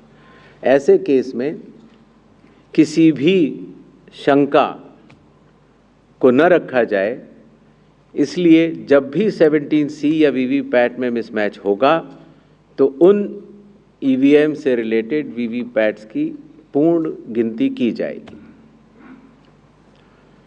इसी तरीके से ये भी एक मांग सभी राजनीतिक दलों की थी कि पोस्टल बैलेट्स की गिनती पहले शुरू की जाए और पहले ख़त्म की जाए। तो इसलिए चुनाव आयोग ने पारदर्शिता के लिए भी और इसके लिए भी, जिससे कि पोस्टल बैलेट्स पर पूर्ण ध्यान दिया जाए उनकी गिनती पर और कोई जल्दबाजी भी न की जाए, तो EVM के लास्ट 2 राउंड से पहले पोस्टल बैलेट की गिनती समाप्त करना अनिवार्य होगा।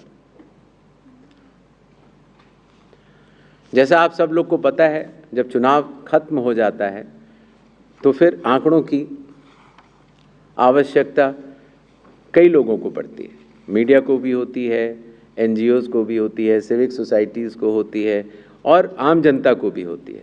तो इसके लिए चुनाव आयोग की एक पद्धति रही जिसको इंडेक्स कार्ड कहा जाता है, लेकिन इंडेक्स कार्ड का सारा डेटा कलेक्ट करने में कई बार सप्ताह और कई बार महीनों लग जाते थे।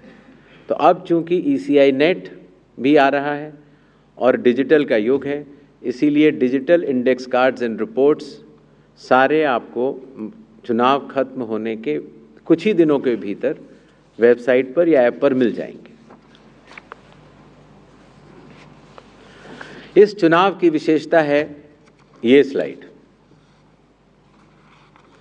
The entire election machinery of Bihar is just a call away। अर्थात अगर कोई भी मतदाता या कोई भी व्यक्ति ECI नेट ऐप को डाउनलोड करता है और अगर अपने एपिक नंबर डिटेल को डालता है, वोटर कार्ड के नंबर को डालता है, तो वो अपने BLO से बात कर सकता है। वो अपने जो बूथ लेवल ऑफिसर्स हैं उनको अपनी कॉल बुक कर सकता है और बात कर सकता है। अगर उसकी कोई भी समस्या है तो वो BLO से बात करके उसका निदान कर सकता है। इसी तरीके से जो इलेक्शन कमीशन का बहुत पॉपुलर नंबर है 1950, आपको भी, कोई भी बिहार का मतदाता अगर इस समय बिहार से बाहर है तो भी उसको सिर्फ +91 अगर मोबाइल से आप डायल करते हैं तो +91 जो इंडिया का कोड है वो लगाना है। STD कोड जहाँ का भी आपकी विधानसभा क्षेत्र है वहाँ के SDM का STD कोड और 1950 अगर आप ये डायल करते हैं तो 243 EROs सारे मतदाताओं की सेवा के लिए खुले रहेंगे। इसी तरीके से अगर आपको ERO के कॉल सेंटर से संतुष्टि नहीं मिलती है तो 38 DMs के यहाँ भी आप 1950 पे कॉल कर सकते हैं और पटना में CO के यहाँ भी कॉल कर सकते हैं। ये एक बहुत बड़ी व्यवस्था है जिसको कि लॉजिस्टिकली पूरा सही से बना दिया गया है और आशा है इस सुविधा के बाद शायद दुनिया का शायद ही ऐसा कोई चुनाव होगा जिसमें कि 90,712 BLOs, 243 EROs, 38 DEOs और CO स्वयं मतदाताओं के लिए किसी भी दिक्कत अगर उनको आ रही है या ग्रीवेंस है उसके लिए सचेत रहेंगे। नेक्स्ट, ये भी बिहार में पहली बार हो रहा है। पहले जो ऑब्जर्वर्स हम लगाते थे कुछ असेंबलीज को मिलाकर लगा देते थे, लेकिन अब 243 असेंबलीज में 243 जनरल ऑब्जर्वर्स होंगे जो कि विभिन्न राज्यों से वरिष्ठ IAS अधिकारी नामित किए गए हैं जो कि बिहार के रहने वाले नहीं हैं। इसी तरीके से जो लॉ एंड ऑर्डर के लिए जो पुलिस ऑब्जर्वर्स हैं वो हर ज़िले में एक होंगे और एक्सपेंडिचर ऑब्जर्वर्स को हम लोगों ने चुनाव आयोग ने कुछ असेंबलीज को मिला के नामित किया है। इन ऑब्जर्वर्स के फ़ोन नंबर भी और असेंबली किस असेंबली से हैं वो आपको ECI नेट पर भी मिल जाएंगे और वेबसाइट पर भी मिल जाएंगे, जिससे कि अगर कोई भी ऐसी बात है या शिकायत है तो आप इन ऑब्जर्वर्स को बतला सकते हैं। Observers of the Election Commission work as eyes and ears of the Election Commission. तो ये सुविधा भी इस चुनाव में हर असेंबली में मौजूद रहेगी। इस बार चुनाव आयोग टेक्नोलॉजी को भी बहुत बड़े तरीके से लीवरेज करना चाहता है। जैसे मैंने आपको पहले बताया कि ये अलग अलग ऐप्स होती थी, सी विजिल, जिसमें कि आप कोई भी MCC वायलेशन की शिकायत डाल सकते हैं। 100 मिनट्स के अंदर रिस्पांस टाइम है। अगर 100 मिनट्स के अंदर नहीं होती है तो जिला कलेक्टर उसको स्वयं देखते हैं और CO भी स्वयं देखते हैं। Know your candidate, voter helpline app, ये सारी की सारी नेक्स्ट अब ECI नेट पर भी होंगी। पुरानी सुविधा हमने हटाई नहीं है क्योंकि कई लोगों के पास पुरानी चीज़ें डाउनलोडेड हैं, बट अगर ECI नेट अगर आप डाउनलोड कर लेते हैं तो सारी एक जगह ये सुविधाएं आपको मिल जाएंगी। नेक्स्ट, बिहार के मतदाताओं की संख्या आपको जान करके अचरज होगा कि उससे बड़े मतदाताओं की संख्या दुनिया के सिर्फ 10 या 11 देशों में ही है। बिहार के चुनाव आयोग मानता है कि मदर ऑफ ऑल इलेक्शंस है और इसीलिए हर लेवल पर, हर स्तर पर चुनावी कर्मियों की तैनाती है। पोलिंग पर्सनल लगभग 4.5 लाख, सेक्टर ऑफिसर्स लगभग 9,600, माइक्रो ऑब्जर्वर्स लगभग 17,800, micro observers for counting 4,800, counting official लगभग 28,000, पुलिस ऑफिशियल 2.5 लाख। और जहां पर भी आइडेंटिटी ऑफ वोटर्स का इशू आता है, सहायता देने के लिए आंगनवाड़ी सेविकास भी उपलब्ध रहेंगी और कुल मिलाकर 8.5 लाख चुनावी कर्मी बिहार विधानसभा के आम चुनाव 2025 में रहेंगे। अब आने अब मेरे ख्याल से तारीखों का ऐलान कर देना चाहिए। नेक्स्ट, बिहार के चुनाव 2 फेजेस में होंगे। पहले फेज के डेट गैजेट नोटिफिकेशन 10 तारीख को आएगा, दूसरे का 13 को।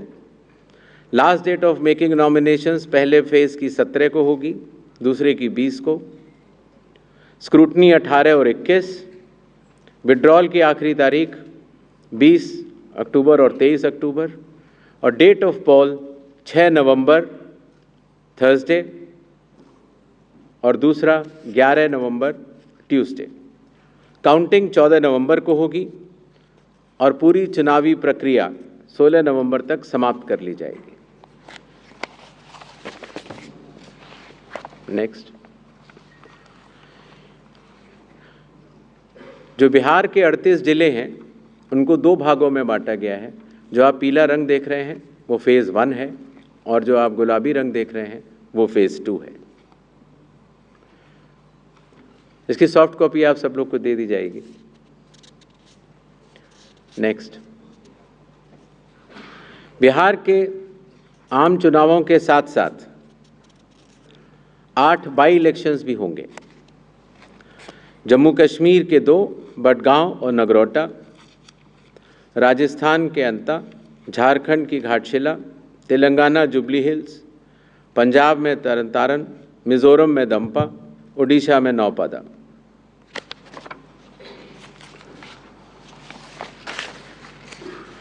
इनकी तारीखें भी अलग अलग कॉन्स्टिट्यूंसी के हिसाब से यहाँ पर दी गई हैं। डेट ऑफ पोल लेकिन सबका 11 तारीख ही होगा और काउंटिंग 14 नवंबर को होगी। इसके साथ कुछ चीज़ें हम ज़रूर बताना चाहेंगे। सबसे पहले मतदाताओं के नाम एक संदेश रहेगा, वो यह कि कृपया अपना नाम इलेक्टोरल रोल में ज़रूर चेक कर लें, क्योंकि अगर अभी भी छूट गया है तो नॉमिनेशन से 10 दिन पहले तक जोड़ा जा सकता है। कृपया अपने पोलिंग स्टेशन के बारे में ECI नेट से जानकारी हासिल करें या अपने बूथ लेवल ऑफिसर से समझ लें। वोटिंग जब आप करते हैं, अगर बाई चांस किसी कारणवश अगर आप अपना वोटर कार्ड लाना भूल गए हैं तो 12 ऑल्टरनेटिव डॉक्यूमेंट्स होते हैं जिससे कि आप अपनी आइडेंटिटी बता सकते हैं और उसके बाद वोट डाल सकते हैं। मतदाताओं को ये विश्वास रहे कि हर पोलिंग बूथ पर AMF that is assured minimum facilities उपलब्ध होंगी। वोटर इन्फॉर्मेशन स्लिप्स हर मतदाता को पहुंचाई जाएंगी। अगर आप मोबाइल लेकर आते हैं तो डिपॉजिट फैसिलिटी रहेगी, बिल्कुल निश्चिंत रहें। सर्विस वोटर्स हैं तो आपको पोस्टल बैलेट की सुविधा रहेगी। अगर आप दिव्यांग हैं या 85+ ईयर्स के हैं तो आपके लिए होम वोटिंग की सुविधा दी जाएगी, बशर्ते कि आपको फॉर्म 12D भरना होगा। मतदान करने से पहले अपने प्रत्याशी के बारे में ज़रूर जान लें। नो योर कैंडिडेट ऐप से भी आप देख सकते हैं। और अगर कोई भी प्रत्याशी या राजनीतिक दल मॉडल कोड ऑफ कंडक्ट का वायलेशन करता है तो सी विजिल की ऐप पर आप बता सकते हैं, 1950 पर भी आप बता सकते हैं या ऑब्जर्वर्स को भी बता सकते हैं। राजनीतिक दलों से भी निवेदन रहेगा कि वो हर पोलिंग स्टेशन पर चुनाव आयोग द्वारा पारदर्शी चुनावों के साथ सहभागिता करें और हर पोलिंग स्टेशन पर अपने बूथ लेवल एजेंट्स को नामित करें। EVM और VVPAT का फर्स्ट और सेकंड लेवल रैंडमाइजेशन अभी होना बाकी है और उसमें जरूर भाग लें, जिससे कि फर्स्ट और सेकंड लेवल रैंडमाइजेशन की पारदर्शिता का वो अनुभव भी कर सकें। इसी तरीके से जब स्ट्रांग रूम से ईवीएम और वीवीपैट निकाली जाएंगी या वापस रखी जाएंगी तो कैंडिडेट्स की उसमें दस्तखत भी होते हैं और वो उसको सजगता से देखें। मतदान से पहले जो मॉक पोल होता है उसमें अपने पोलिंग एजेंट्स को ज़रूर देखने को बोलें। 90 मिनट लगभग पहले ये शुरू होता है, लगभग 50 वोट डाले जाते हैं नोटा सहित, जिससे कि ये स्पष्ट हो जाता है कि ईवीएम और वीवीपैट्स में जो भी बटन दबाए जा रहे हैं वो ही स्लिप गिर रही है और उसकी गणना भी की जाती है। राजनीतिक दलों से ये भी अनुरोध है कि वो जो पोलिंग एजेंट्स को नामित करें वो पोलिंग स्टेशन के अंदर ही रहें और मतदान केंद्र छोड़ने से पहले, मतदान पूर्ण जब हो जावे तो छोड़ने से पहले अपना फॉर्म 17C, जिसमें कि प्रिसाइडिंग ऑफिसर ये दस्तखत करके देते हैं कि ईवीएम में इतने वोट पड़े, लेकर जरूर जाएं। मतदान पूर्ण होने से पहले न चले जाएं। मॉडल कोड ऑफ कंडक्ट का सभी राजनीतिक पार्टियां और प्रत्याशी अनुपालन करेंगे, ऐसा चुनाव आयोग आशा करता है। और साथ ही साथ जब आखिर में जब काउंटिंग का समय आता है तो अपने काउंटिंग एजेंट्स को भी नामित करें और सजगता के साथ जो काउंटिंग हो रही है उसका भी अवलोकन करें। मीडिया से भी थोड़ा अनुरोध है। मीडिया पर्सन्स को अथॉरिटी लेटर्स दिए जाते हैं जिससे कि आप पोलिंग डे और काउंटिंग डे पर कवरेज कर सकते हैं। तो जो अथॉरिटी लेटर के साथ जो शर्तें हैं उनका अनुपालन अगर आप सहजता से करेंगे तो जनता को भी बता पाएंगे कि चुनाव की पूरी प्रक्रिया कैसी चल रही है और व्यवस्था बनी रहेगी। अगर आप पोलिंग बूथ पर जाते हैं और कुछ फ़ोटो या खींचना चाहते हैं तो जैसा प्रिसाइडिंग ऑफिसर के जो भी निर्देश होंगे उनका आप लोग ज़रूर पालन करें। और आखिरी और सबसे महत्वपूर्ण, वैसे तो आप सब लोग समझदार हैं, लेकिन फिर भी आजकल के इस युग में अगर कोई भी मिस इन्फॉर्मेशन अगर आपके थ्रू कोई प्रोपोगेट करना चाहता है तो उसको बिना वेरीफाई किए आगे न बढ़ाएं। और ख़ास तौर से अगर आपको लगता है कि वो गलत इन्फॉर्मेशन है तो उसको अगर आप सूचित कर देंगे 1950 पर या सी विजिल पर तो उस पर एक्शन भी लिया जा सकता है। इन्हीं छोटे शब्दों के साथ बिहार का चुनाव बिहार के मतदाताओं को और सभी राजनीतिक दलों को और आने वाले प्रत्याशियों को सबको बहुत बहुत शुभकामनाएं। धन्यवाद। Thank you, sir. So there you go. It's historic. It's for the first time, viewers, that it's ever happening in Bihar that the state is going to polls only in 2 phases. So it brought down, they came down to 3 phases, but now result day, the verdict is Friday, the 14th of November 2025. Phase 1 is on the 6th of November and phase 2 is on the 11th of November. Both days falling bang in the middle of the week, a Thursday and a Tuesday, and the result day on a Friday, but a little after Chhath. So long after Deepavali and perhaps a few days after the Chhath Puja, that's when the 2 phases for the elections of Bihar have now been announced. Phase 1 will be 122 seats, 121 seats, and phase 2 will be 122 seats on the 11th of November. So Aman Sharma is with us on this. Zaka Jacob will be joining us. Aman, do we have details on how have the seats or the phases been split? Is it a north-south split, a horizontal split across Bihar, or a vertical split? Do we have any indication there, or will that be answered in the Q&A by the CEC?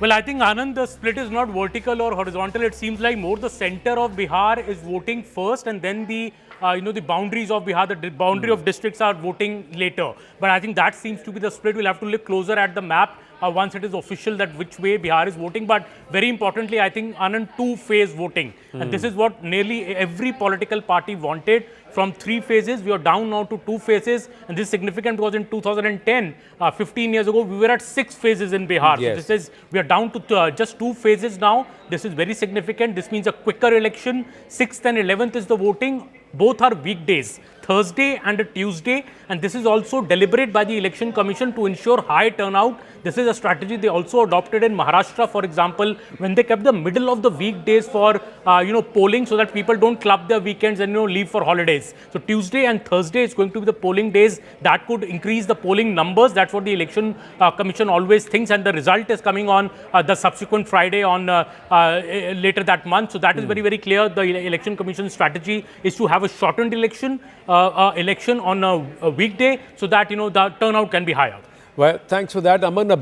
Perhaps the biggest stamp of Sushasana or return of law and order in Bihar, and perhaps no more jungle Raj. All political parties will be happy, because long-drawn campaigns can be very, very tiresome. It can also bring in Karyakarta fatigue, voter fatigue. Pallavi Ghosh is with us. Pallavi, how will the Congress react to this? Zaka is just going to draw out the phases, how it's been carved out in a bit. But yes, Pallavi. Yes, I think the Congress party was also not wanting multi-phases of election, because their argument always has been that a multi-phase election is actually going to end up helping the BJP, and therefore it's going to be a long drawn out. The argument is pretty much the same. I mean, no politician would want it to be stretched too far. The gap should be less. It's easier to travel. It's easier to plan the campaigns. So all of that. But now I think the headache really begins for the Mahagathbandhan, because they're going to run out of time, and they already are running out of time in solving this entire seat sharing thing. Anand, one round of meeting has already been held between the left, a couple of Congress leaders, and the RJD. But another critical round is very important, right, and they're waiting for Rahul Gandhi to come back. And that is how many seats can the Congress party contest on. In an ideal situation, they would certainly want more than last time round, which is more than 70. But then there are other players as well. Then there's the left parties, which both the Congress as well as the RJD wants to accommodate. The RJD, of course, would want a larger chunk, because they feel that we are the main stakeholders, we are the real challengers. To accommodate everyone's ego, the ambitions of the constituents is not going to be an easy task.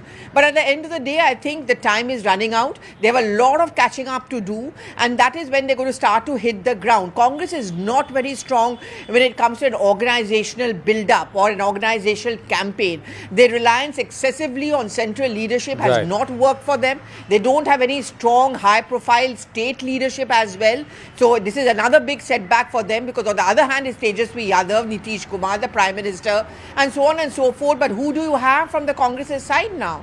Not just that, the Congress has not yet even backed Tejashwi. They have not even said that Tejashwi is the safe face of the Mahagathbandhan.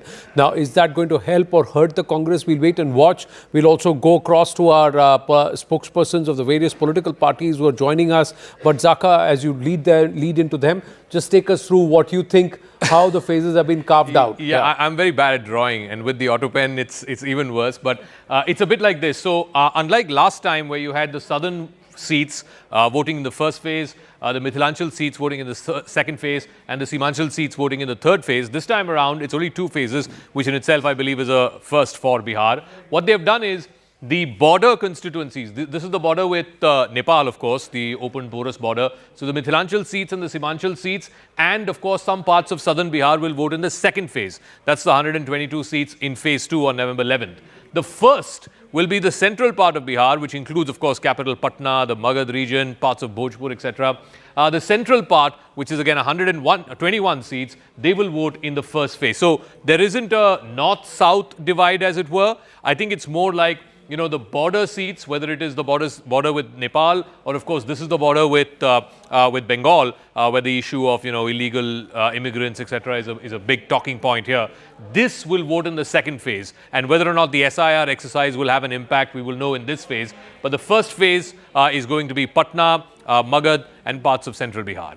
Well, let's go across to our political spokespersons across various parties, also some of them very senior leaders. Kuntal Krishna, spokesperson of the BJP, Dolly Sharma from the Congress party with us, Pawan Verma, former MP of the Rajya Sabha and also General Secretary of Jan Suraj, and Mayank Sinha, member of the Political Advisory Committee of the JDU. My namaste and Jai Hind to everybody, and it's also the festive season, so festive greetings all around. But these elections will happen soon after the biggest festival of Bihar, that is Chhath. Pawan Verma ji, and the way it's been carved out. Your thoughts there, sir? No, I think the Election Commission has taken a decision. We abide by it. We are happy that the dates have now been announced and the model code of conduct will apply, because Anand, I'm a little disturbed that 1 hour before the Chief Election Commissioner is announcing the poll schedule of Bihar, at 3 p.m., 1 hour before, the Chief Minister and the Prime Minister launch a scheme by which they are giving 10,000 rupees to 21 lakh women as part of the Mukhyamantri Mahila Udyami whatever. I mean, to my mind, this is extremely unethical. The Election Commission should have put a stop on this, but obviously technicalities prevail rather than principle. But that apart, we are ready for the election. We have been ready. We still believe that we'll be the first party to release a complete a list of the candidates. We are the only party fighting all 243 seats.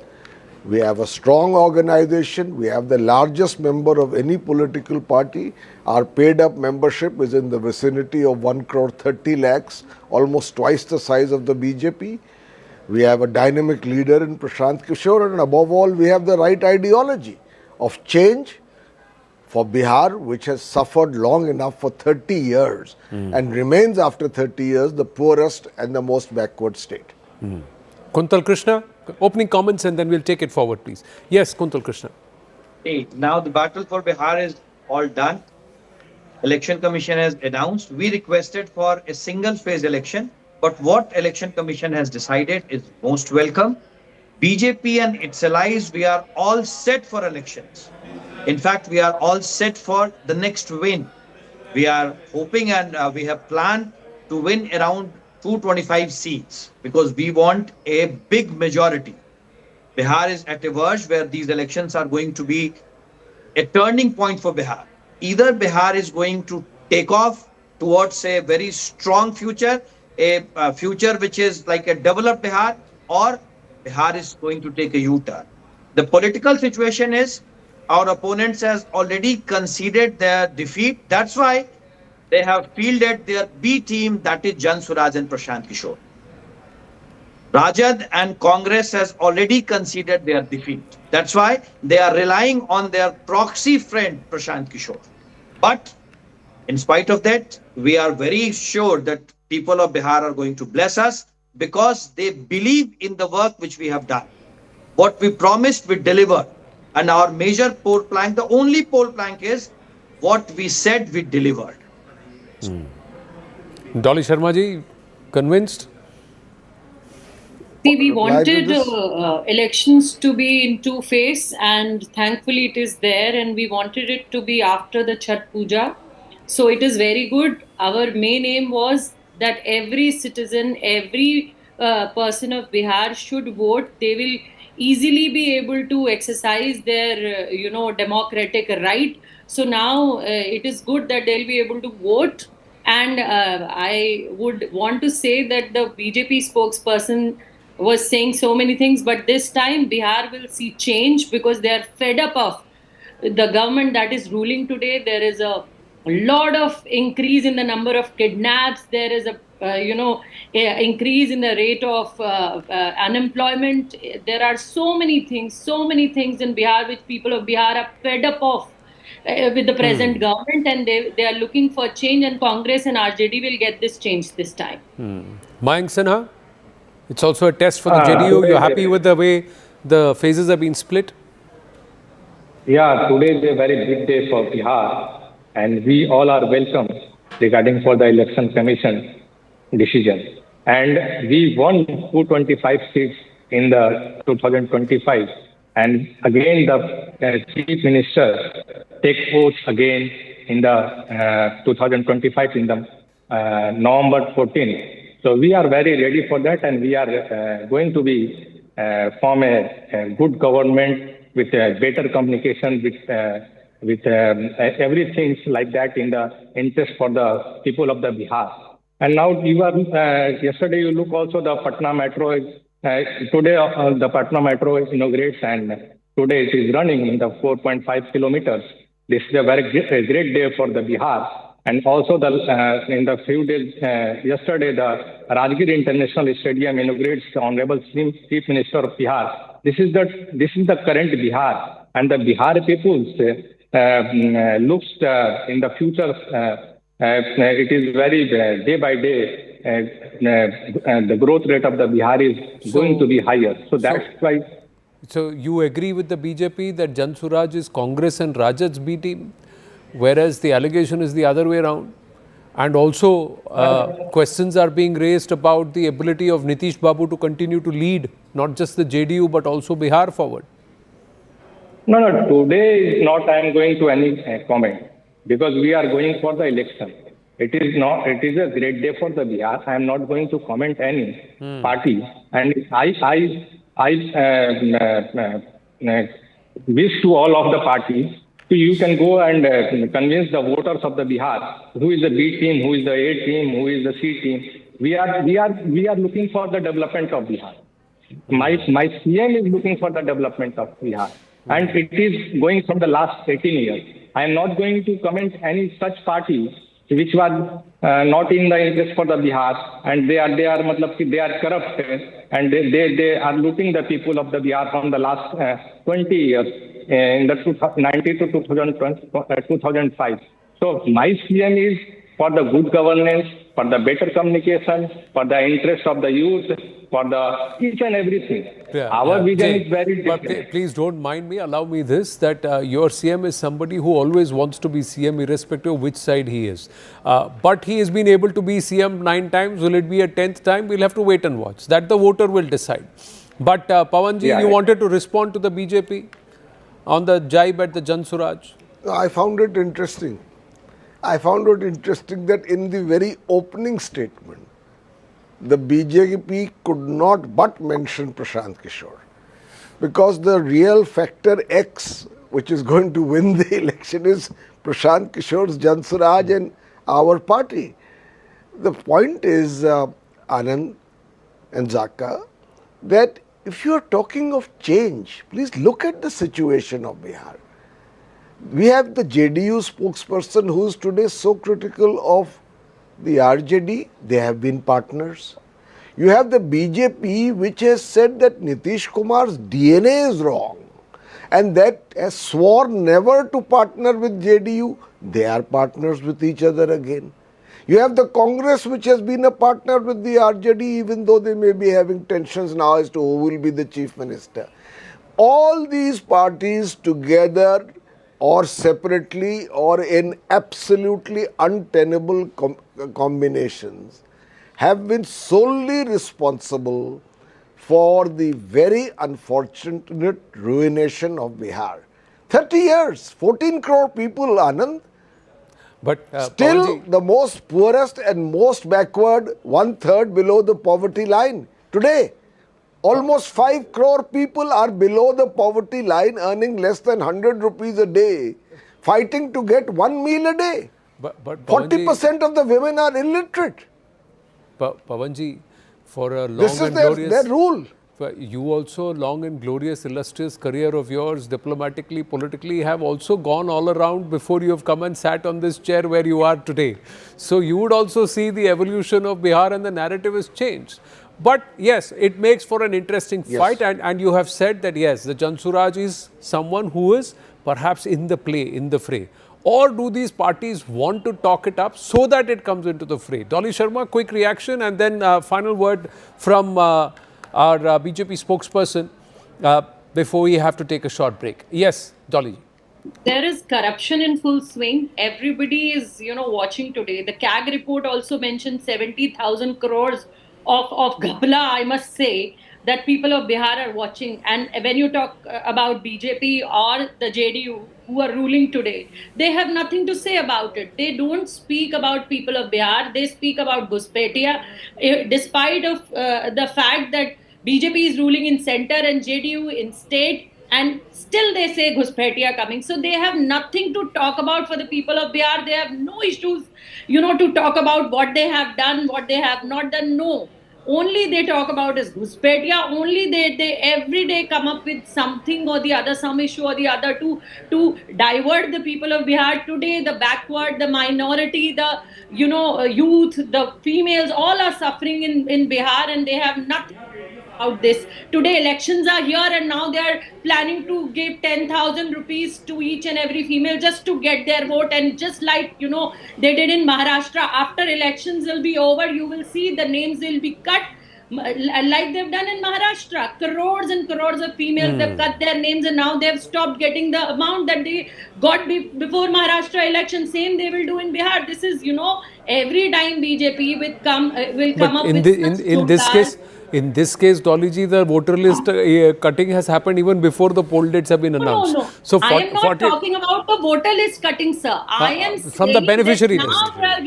Now they are giving 10,000 rupees to the female of Bihar, and after the elections will be over, they will cut the name of those females who they are giving. Women. So from but 21 lakhs. You know that in Karnataka, Telangana, Congress government is also giving women 2,500 rupees. But anyway, I think all parties are giving now. Who's delivered and who's not in these claims and who's lived up to the promises is what perhaps the voter will judge them. But we can ask the BJP spokesperson, why are you giving Jan Suraj so much bhav, as they say? I mean, why? He is, after all, a new player, not supposedly a big player.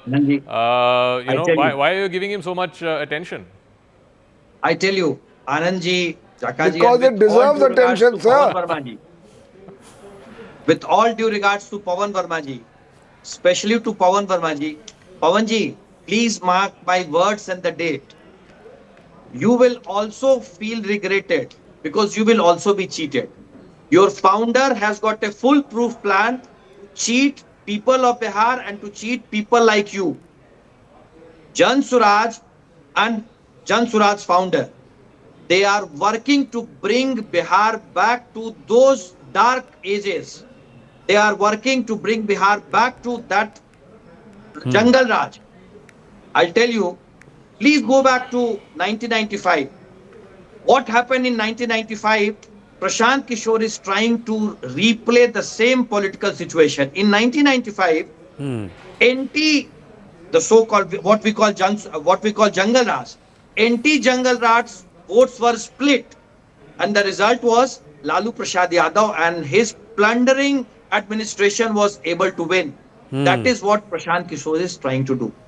Prashant Kishore is trying to divide the votes which is against Jungle Raj. Why do you think? That's why I call him a political fraud. But Kuntal Krishna ji, why are you thinking that they are going to eat into the votes that are fighting perhaps the Mahagathbandhan? As far as what you say, Bihar could have its own mind. There could be others who could be worried. But at the end of the day, you have to play to your strengths. The BJP, the JDU, along with its allies, can they go back and convince the voter of the Vikas and a Viksit Bihar as part of a Viksit Bharat? That's the challenge for the BJP.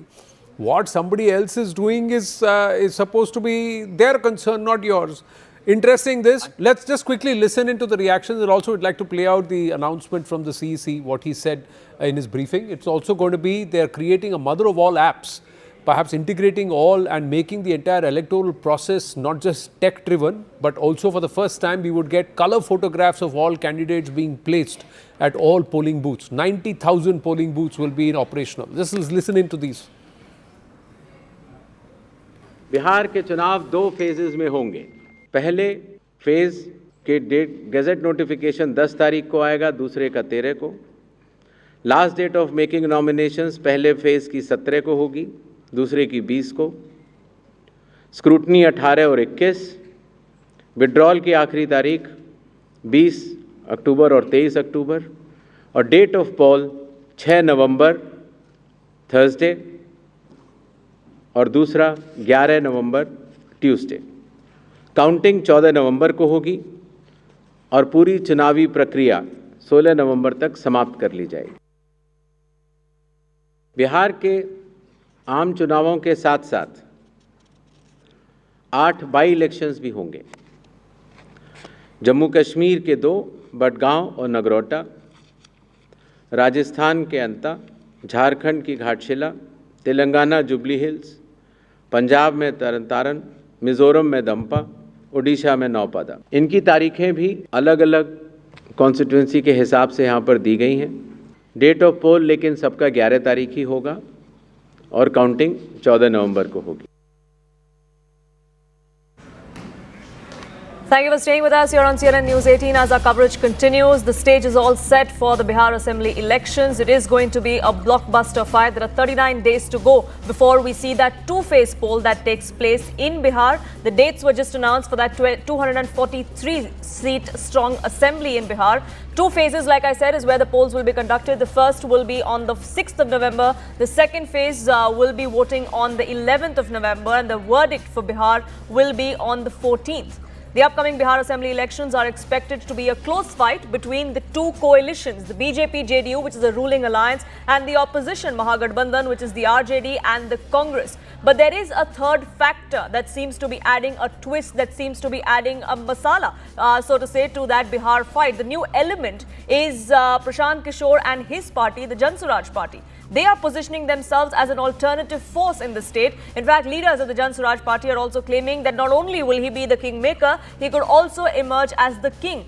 Will this be a two-cornered fight as it has always been between two alliances, or will it be a three-cornered fight with this entrant called Prashant Kishore and his new party? He has been garnering a lot of support with his rallies, with his public meetings, but can that support, can that surge on ground be translated into votes for these parties? That's something that will be a testament to when people go to the ballot, when they cast their ballot on the 6th and 11th of November. In fact, we have some breaking information that's now coming in, and this is a reaction coming in from Union Home Minister Amit Shah.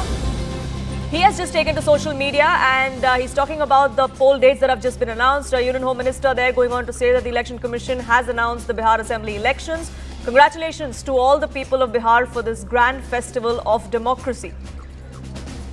Amit Shah also going on to say that under Prime Minister Modi's leadership, the NDA government has pulled Bihar out of Jungle Raj and has given it a new direction of development, and that's something that they hope to continue. He's also talking about the historic change that Bihar has seen over the last 5 years. Aman and Payal, my colleagues, now join us, getting us more details. Aman, as far as Union Home Minister's reaction is concerned, we've seen that reaction from many others within the BJP as well. It's a two-phase poll that has been announced. They are, of course, hoping for a return to power. Well, absolutely, Poonam, and the tweet of Home Minister Amit Shah, senior BJP leader, makes it very, very clear on what plank the BJP is going to fight this election. It's going to fight this election saying this is a double-engine government, a double engine of development and growth and changing the fortunes of Bihar. Through big infrastructure projects, through their big schemes which are reaching the poor in Bihar and changing their lives. The BJP is going to say a vote for continuity is important because all the government schemes which have been rolled out in the state, both by the state government and the central government, will work seamlessly if both the governments remain, the same party remains in power, both at the center and the states. Mr. Amit Shah also saying that today Bihar is witnessing historic changes in every sector, poor, welfare, infrastructure, health, education, and especially the woman voter, which is backing the NDA in a big way. First, due to the prohibition which was imposed by Nitish Kumar, and second, due to the law and order, the safety which has come about in Bihar, especially for women. This is something that is an ace up the BJP's sleeve every time it contests in Bihar, along with Nitish Kumar, because the upper caste vote and the EBC vote both get combined in the favor of the NDA, which becomes a very, very potent caste combination. Along with them, they also have this time Chirag Paswan, they have Upendra Kushwaha as well. So it's a very, very Jitendra Manjhi as well, in fact. So it's a very potent caste combination on the NDA side, and the opposition, the Mahagadbandhan, really has its work cut out because they only have the Muslim Yadav combined. Yes, they will try and appeal to other castes by giving them tickets. This time, maybe taking a leaf out of Akhilesh Yadav's book. Tejashwi Yadav actually does that by giving her tickets in larger measure to the non-Yadav and non-Muslims, but it remains to be seen what happens. Absolutely, and the people of Bihar will decide what happens in those two phases that we are going to be seeing go to elections in a little over 30 days from now. In fact, the first phase is going to be in exactly 30 days from now, which is the 6th of November. The second phase is going to be on the 11th, and the final verdict, Payal, is going to be on 14th. But it's not going to be a two-cornered fight necessarily this time around. The factor of Prashant Kishore, that's something that is being keenly watched, not just by the people of Bihar, by political pundits, but also by these two coalitions, isn't it? Well, as far as the NDA is really concerned, they're going to play according to their strengths. They are not really going to get perturbed by the Prashant Kishore factor, because they've seen exactly what happened, in 2020 elections when Chirag Paswan tried to play a spoilsport, and what really led to that bitterness between, the two alliance partners who are actually a strong force right now. But the BJP and the NDA have been preparing for this election for many a months right now. The workers have been going on ground, and they've been presenting a common symbol in place. All the three party symbols have been campaigning together. The campaign will intensify, and all the leaders who hit ground will be campaigning for all the seats. In fact, the election in charges that the BJP is deployed, whether it's C.R. Patil, whether it's Dharmendra Pradhan, or it's Keshav Maurya, they are working on ground together. So the one thing that the BJP and the NDA will be doing is they'll be having a common manifesto in place. They're going to try and tell people that we may be having different leaders. For example, BJP is said to be a party of banyas, and EBC leaders, there's no taller leader in the EBC community than Nitish Kumar as well. We have all the combinations in place. Chirag Paswan's party is a party of Dalits as well. We have that all in place, but eventually we're going to come in as a cohesive unit. And the one thing that we can bring to the people of Bihar, we can bring a change as far as their life is concerned. Over the last many years, ever since Prime Minister Narendra Modi came to power, here in the center, the development of Bihar has been at the center stage of his focus, and therefore you have multiple hospitals, you have flyovers that have been assigned, you have railways and rail lines. Railways is very, very crucial and very, very emotional issue as far as the Bihar population is really concerned. More is being done on those fronts as well. Health is being taken care of. Youth are going to be getting jobs. Upskilling of them is taking place. Women are being empowered by giving them 10,000 rupees into their account. So all the right noises are being made. Of course, caste put aside, when it comes to development, when it comes to work, that can actually win you an election. That is something which the BJP seems to have tasted blood in 2020 when they were able to win that election. Absolutely, but what happens to the opposition bloc, Pallavi? They wanted a single-phase poll. That first demand itself has not been adhered to. How is the road looking for them for the RJD Congress combined? Well, I think they didn't want a multi-phase poll. So I think they kind of going to live with the two-phase poll, which is going to take place in Bihar. What is very interesting, and as Payal was pointing out, in stark contrast to the Gadbandhan of the BJP and JDU narrative that a vote for us is a vote for development of Bihar, and how Bihar is changing under us, and double engine ki sarkar, and those kind of narrative. It's very interesting, and that Rahul Gandhi is now going back to the old book of what many would call a regressive kind of a politics. His insistence on caste census, his insistence of caste survey also has his roots in the fact that he thinks that in states like Bihar, UP later on, these are the factors which could actually work. He wants to project himself and his party as a champion of the Dalits, the backwards. If you look at the figures, the OBCs plus the extremely backward castes combine around 27% of the population in Bihar. Around 17.7% is the Muslim population. Around 21% is the SC, ST. This is the kind of vote bank which Rahul Gandhi is now trying to target. The OBCs, the EBCs plus the Muslims, and he is therefore playing that caste card over there. In terms of development, frankly speaking, Congress party has nothing much to offer for, because obviously they are not in power at the center. They've also fallen back on freebies. We saw that happening in Karnataka and Telangana, putting money directly into the accounts of women, talking about caste survey over there. They are going to play that formula in Bihar, which many critics of the Congress will say you are being regressive. You are talking about a backward-looking strategy, while the BJP plus the JDU, but especially the BJP, is providing and offering a forward-looking strategy, infrastructural development, all kinds of facilities so that the youth of Bihar come back. The perception about Biharis is that they are all over the country. They are not finding a job opportunity in Bihar. And when you have Congress leaders like a Revanth Reddy or someone from the Congress party in Karnataka belittling the Biharis, this is definitely going to come back to haunt the Congress party when the campaign begins in Bihar. So on one hand, just to sum up, you have the progressive forward-looking strategy of the BJP plus the JDU, but primarily that of the Prime Minister. On the other hand, the RJD falling on the Yadav bank, and of course the Congress going back to the OBCs, the EBCs, the SCs and SCs. So that would be seen as a kind of a regressive political strategy and campaign being adopted by the opposition parties. Absolutely. And speaking of the opposition parties, RJD's Tejashwi Yadav, in fact, has taken to social media. He's calling for a change in Bihar. He says that Bihar is eager for this change. And after 20 years, we will now see transformation. He's appealing to voters for that transformation, which he believes can be granted only by the RJD and Congress combined. He's also going on to talk about the Chief Minister of Bihar, who is not unconscious or in a state of disarray. Tejashwi Yadav, in his social media post, going on to talk about Nitish Kumar, talking about his mental ailments that many a times in the past that the Congress and RJD have alluded to. He is talking about Nitish Kumar specifically and not just the JDU and the BJP combined as a coalition. This is a tweet that has been put out by Tejashwi Yadav. And Aman, it's interesting, you know, the mention of Nitish Kumar and his supposed mental illnesses that the RJD and the Congress has been putting focus on, that this is not the Chief Minister Bihar wants.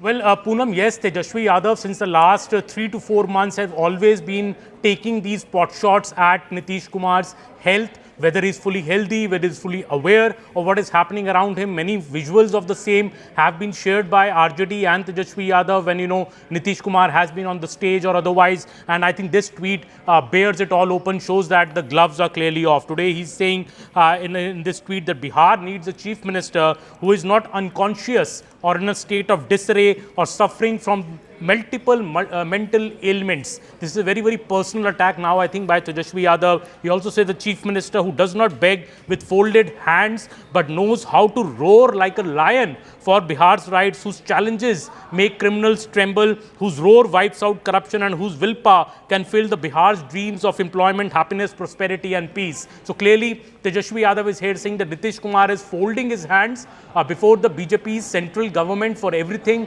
Bihar has not got the status of a special state, which, you know, a special package, which has been long time demand of Bihar, and, you know, he feels that, you know, Bihar has not been able to get it, to which, of course, a counter often comes that Tejashwi Yadav also, for a certain number of years, while he was allying with Nitish Kumar, was the deputy chief minister of the state. What did the RJD achieve when they were in power? But here, I think the fight is getting too personal. Basically, Tejashwi Yadav is saying that, look, I am the hope of the state. I am the young leader of the state. I deserve to be CM. And Nitish Kumar maybe is a fading star. You know, he's on the end of his career. So don't waste another vote on him for another 5 years and vote for the RJD. That seems to be Tejashwi Yadav's pitch in this particular message that he's put out soon after the announcement of polls.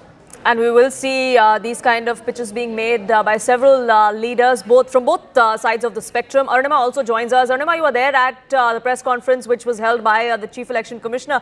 He spoke about the number of voters that may still have been left out, that still have the scope of getting their names in the list. But that deadline is extremely short, isn't it? He said 10 days before the date of nomination ends, which for the first phase would be tomorrow.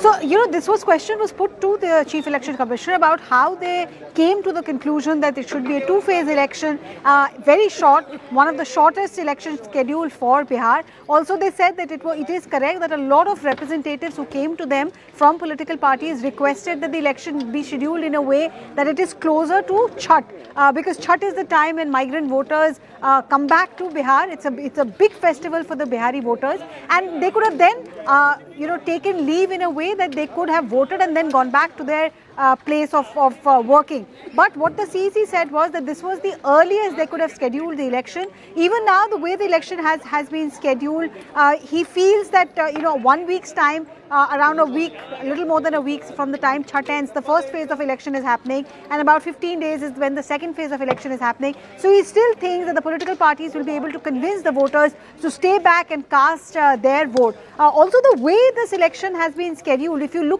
compare it with the last time around, very interesting. Phase 1 is actually the core of Bihar. This is the central part of Bihar, so to say. Phase 2 is divided between North and South Bihar. The areas of South Bihar which are going to polls in phase 2 are the areas which the RJD and Congress combined swept the last time around, and the northern part of Bihar is what the BJP and JDU gained. So phase 2 in that sense will be split down the middle if you compare it to last time around. It will be quite an interesting way in which 14th of November will perhaps decide who is going to be in the seat of the Chief Minister of Bihar next. And the people of Bihar, the 7.4 crore voters of Bihar will decide that. I thank my colleagues for joining us here and getting us the latest updates. We'll keep a track of that and much more here on CNN News 18. But for now, it's time for a quick break.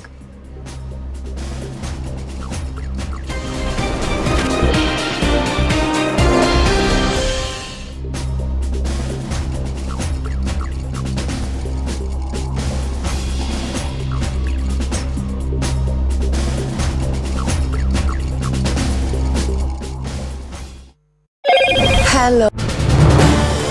This is News 18 Network.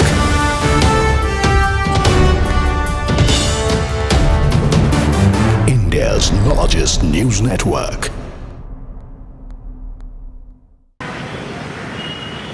Stay with us, Purnima, because looking at another story that's coming in from Tamil Nadu, a statue of former Tamil Nadu Chief Minister MGR has been vandalized in Madurai. This has now triggered a political debate. In fact, EPS has now come out and demanded strict action against the culprits who were responsible for vandalizing the statue of MGR in Madurai.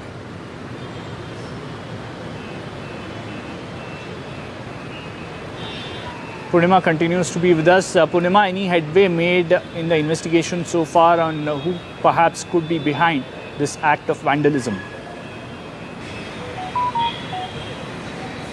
Well, Harish, special teams have been formed to nab the miscreants and the accused at the earliest, but the AIADMK is not happy. They say that only a coward can do such things, and they also demand that the police nab the accused at the earliest.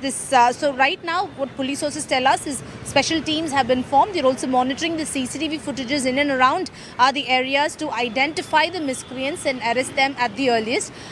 But clearly, we'll have to wait and see. But police say that by the end of the day, they will be able to nab the accused. That's what police sources are telling us. But ADMK condemns this move and also urges police to ensure that the culprits are arrested at the earliest. In fact, stay with us, Purnima, because this tension between the Tamil Nadu government and the governor continues. In fact, R.N. Ravi, the Tamil Nadu governor, has now come out and expressed concerns about the rising atrocities against Dalits in the state. In fact, calling caste-based attacks unacceptable, the Tamil Nadu governor has said that despite Tamil Nadu's high literacy and education, the atrocities continue. He accused political parties of exploiting social division for power and questioned Chief Minister Stalin on what the state is fighting for. The Chief Minister hit back, saying the government's focus is on resisting need, delimitation and language imposition. Meanwhile, the Tamil Nadu government has moved the Supreme Court, challenging Governor's decision to reserve the Kalangar University Bill 2025 for President's consideration instead of granting assent as advised by the State Council of Ministers. The top court is set to hear the plea soon.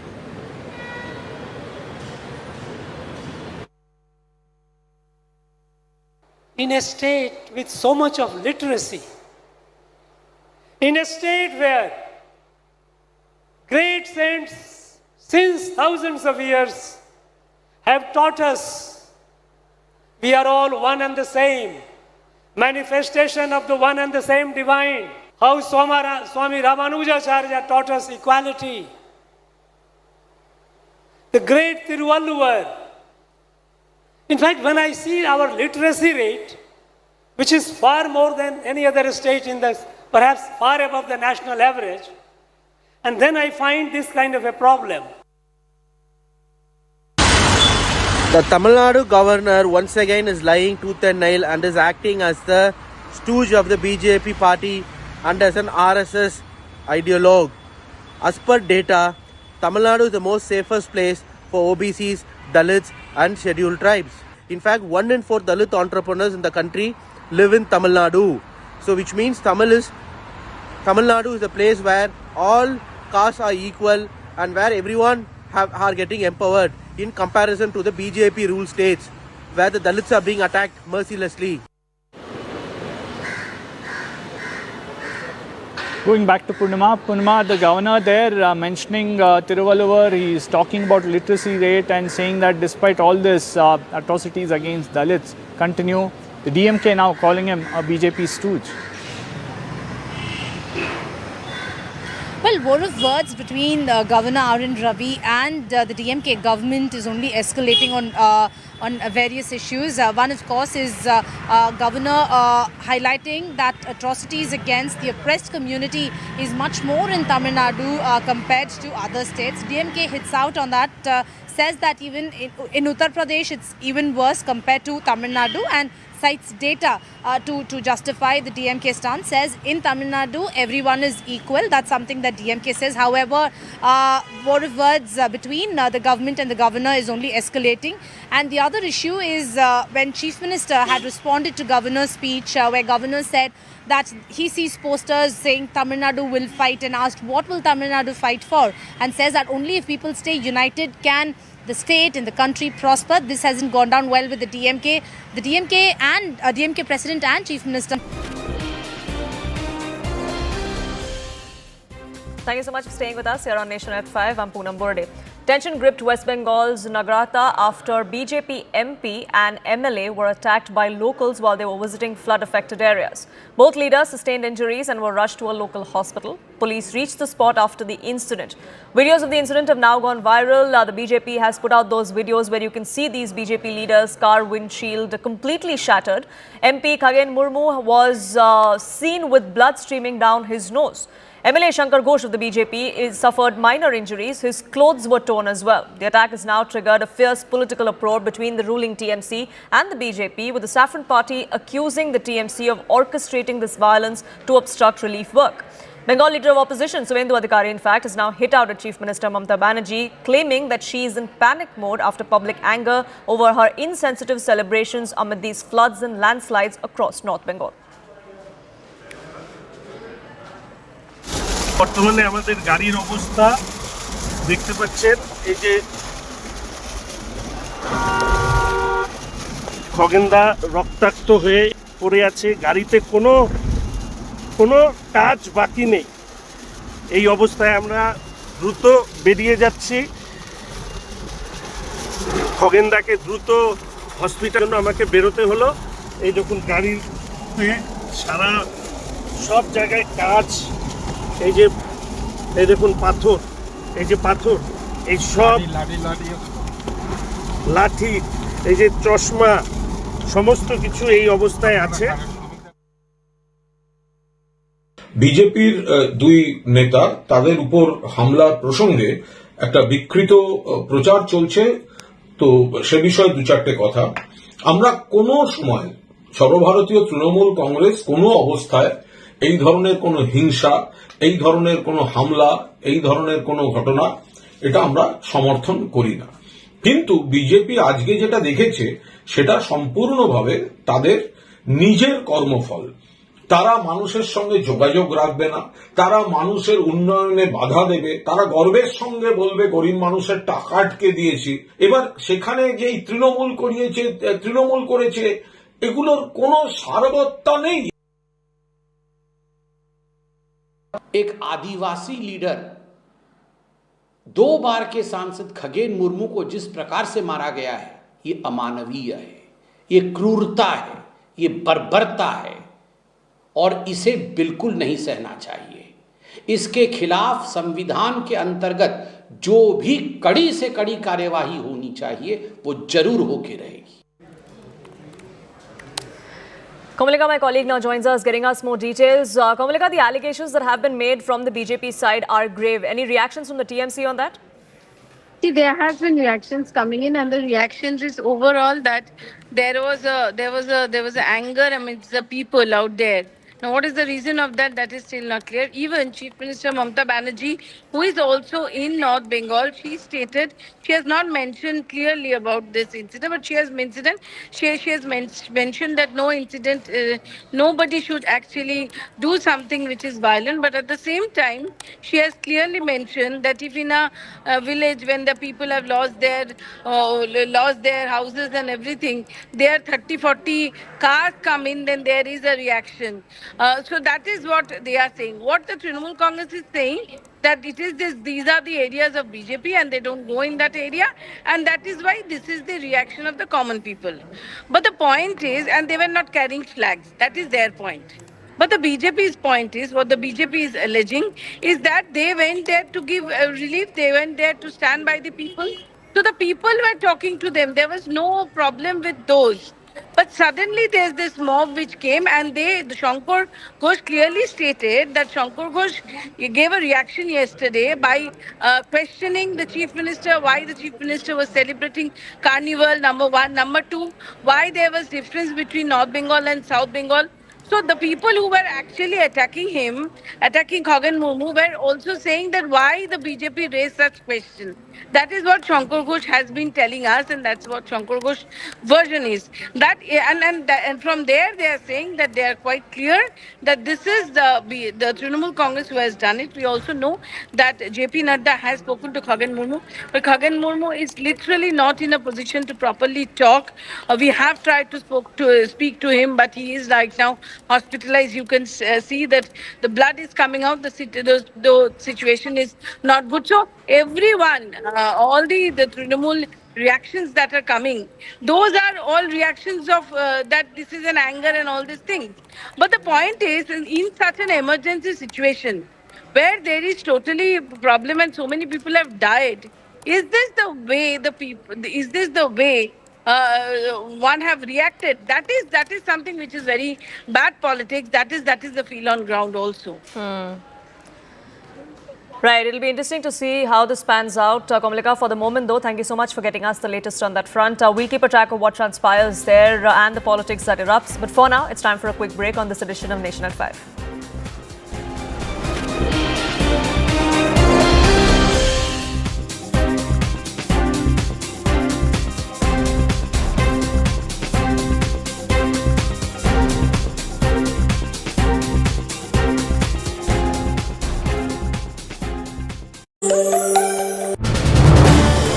This is News 18 Network.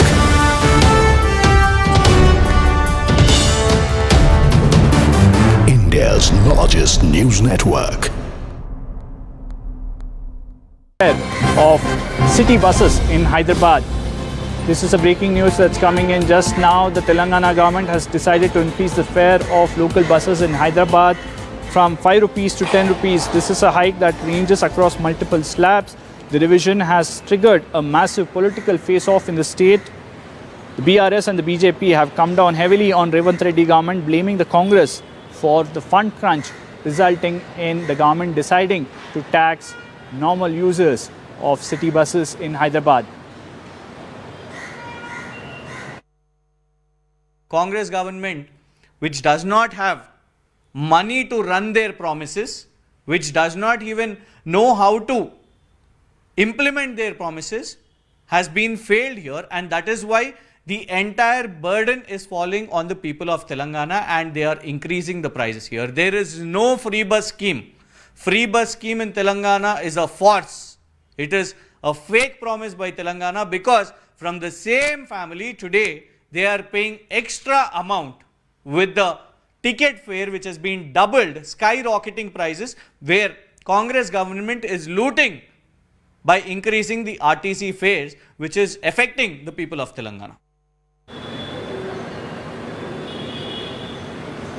In fact, CNN News 18's Aneri Shah now joins us for more on this. Aneri, for the Telangana government, it will be very difficult to justify this hike at a time when they were speaking about giving free buses to women in the state. You have the city bus prices now being hiked. The BRS says it could be double to what the passengers were paying earlier. Well, that's right, Harish. What we see is that now the Telangana government, starting from today, has decided that they will be increasing the prices of the city buses, the Hyderabad and Secunderabad city buses, from 5 to 10 rupees. So basically, the ordinary buses and the metro buses fare will be increased. And now this comes in the backdrop. Well, remember, one of the promises of the Telangana government was to implement free bus service for women all across the state, and that is implemented. As you see, women have been using these bus services, but then what we also see is that now the bus fare which has been increased, that will definitely affect the common citizens, because now apart from women, men who are traveling in the buses will have to pay extra. So 5 rupees starting from 3 stages in the ordinary buses, and 10 rupees extra from the 4th stage of the travel. So now that is definitely going to hit the common citizens, but then the state government says that this they are doing for the betterment and for better infrastructure of the RTC.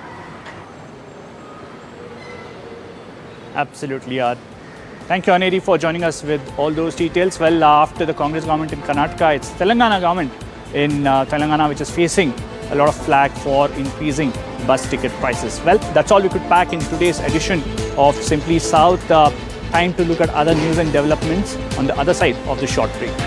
More updates after a shoe-throwing attempt at the CGI BR Gawai. We are being told that a call on further course of action will be taken only after the CGI rises from the bench. Supreme Court will contemplate future course of action as per law. Security officials and DCP Supreme Court can also take suo motu action. However, the CGI's decision would really be awaited upon. So earlier there was an attempt by none other than a lawyer, a shoe hurling attempt at the CGI. Let's go across to my colleague Ananya for more on this. So Ananya, has no FIR been registered in this case yet? Well, FIR in this case would only be registered after, in fact, the Chief Justice of India will take a call since it is an incident involving the Supreme Court. And he is somebody who is not only the administrative head, but also is the man who is in charge of the Supreme Court. And in fact, he is somebody who is directly affected. So it is the Chief Justice who will be taking a call. The officials would be meeting, in fact, the Chief Justice. The Secretary General is also likely to meet the Chief Justice soon after. And it's also a practice that as soon as the Chief Justice rises, the Secretary General meets the Chief Justice. He is there during the break, the lunch break, when the Chief Justice rises to discuss various administrative things. And this might also be a focal point as far as this incident is concerned. Though the Chief Justice has reacted and very categorically stated that he is not affected by all of this, but the future course of action would only be in consonance with the law of the country and, in fact, the criminal law procedure. Whether FIR would be registered or not,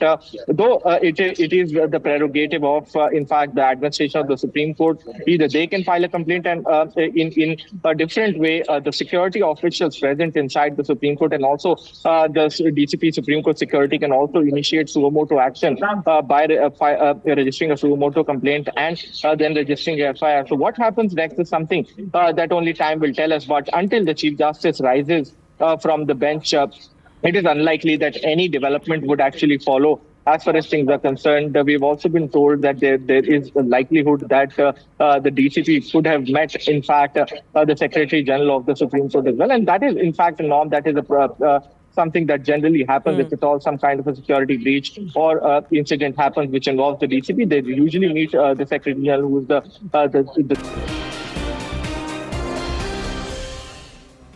Welcome back to Nation at 5. We have some breaking news that's coming in. This is a reaction coming in from RJD over the dates announcement of Bihar elections, which are going to be held in 2 phases on the 6th and 11th of November. Tejashwi Yadav now taking on the Bihar government, claiming the people of Bihar are fed up of the NDA and it is time for change now.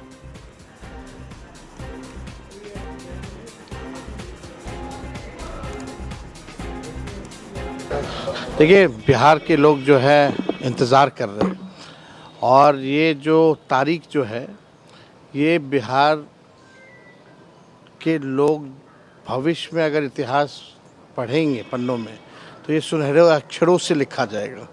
जो तारीख जो 14 नवंबर का जो तारीख होगा, यानी बिहार के लोग बदलाव चाहते हैं। बिहार के लोग जो हैं इस बार महागठबंधन की सरकार चाहते हैं। जो 20 साल से इन लोगों ने अपराध, भ्रष्टाचार, अफसरशाही, तानाशाही, घोटालेबाजी, जिस हिसाब से इन लोगों ने बिहार की सरकार ने जो दिया है, बिहार के लोग जो है त्रस्त हो चुके हैं, परेशान हो चुके हैं और मुख्यमंत्री अचेत अवस्था में। अब बिहार को मुख्यमंत्री गिड़गिड़ाने वाला नहीं चाहिए, जो शेर की तरह दहराए, उस वैसा जो है सीएम जो है बिहार के लोगों को चाहिए, जो बिहार के अधिकार, हक और बिहार के लोगों के साथ इंसाफ कर सके, ऐसा मुख्यमंत्री बिहार को चाहिए। और इस बार सब लोग चाह रहे हैं कि महागठबंधन की सरकार बने, और महागठबंधन की सरकार बनेगी, और हम सब मिल कर के बिहार के साथ लोगों के साथ सरकार बनाएंगे। और जब तेजस्वी मुख्यमंत्री बनेगा तो कोई बिहार में ऐसा घर नहीं होगा जहां बेरोजगार हमारे भाई बहनें रहेंगे।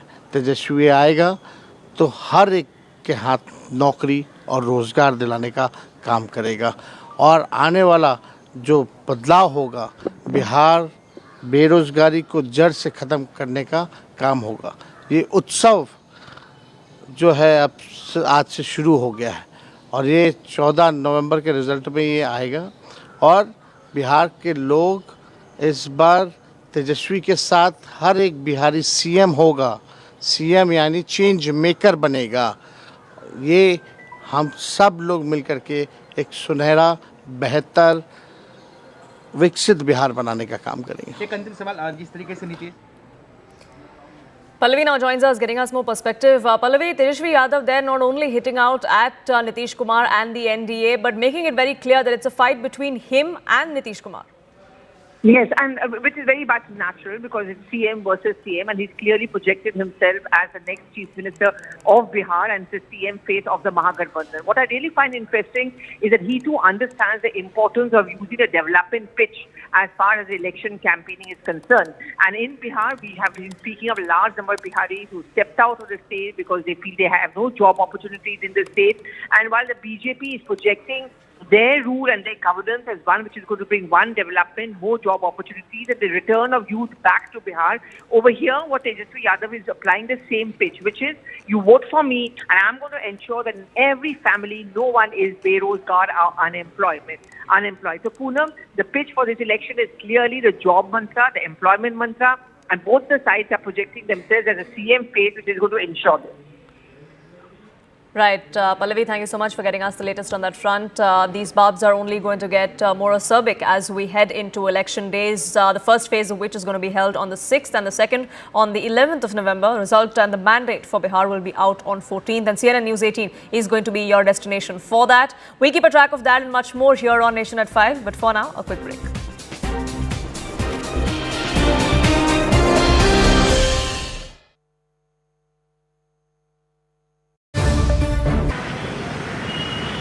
Stay with us, Purnima, because looking at another story that's coming in from Tamil Nadu, a statue of former Tamil Nadu Chief Minister MGR has been vandalized in Madurai. This has now triggered a political debate. In fact, EPS has now come out and demanded strict action against the culprits who were responsible for vandalizing the statue of MGR in Madurai.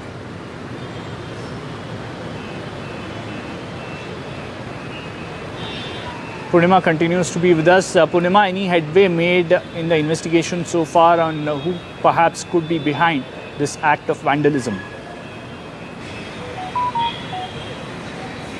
Well, Harish, special teams have been formed to nab the miscreants and the accused at the earliest, but the AIADMK is not happy. They say that only a coward can do such things, and they also demand that the police nab the accused at the earliest. So right now, what police sources tell us is special teams have been formed. They're also monitoring the CCTV footages in and around the areas to identify the miscreants and arrest them at the earliest. But clearly, we'll have to wait and see. But police say that by the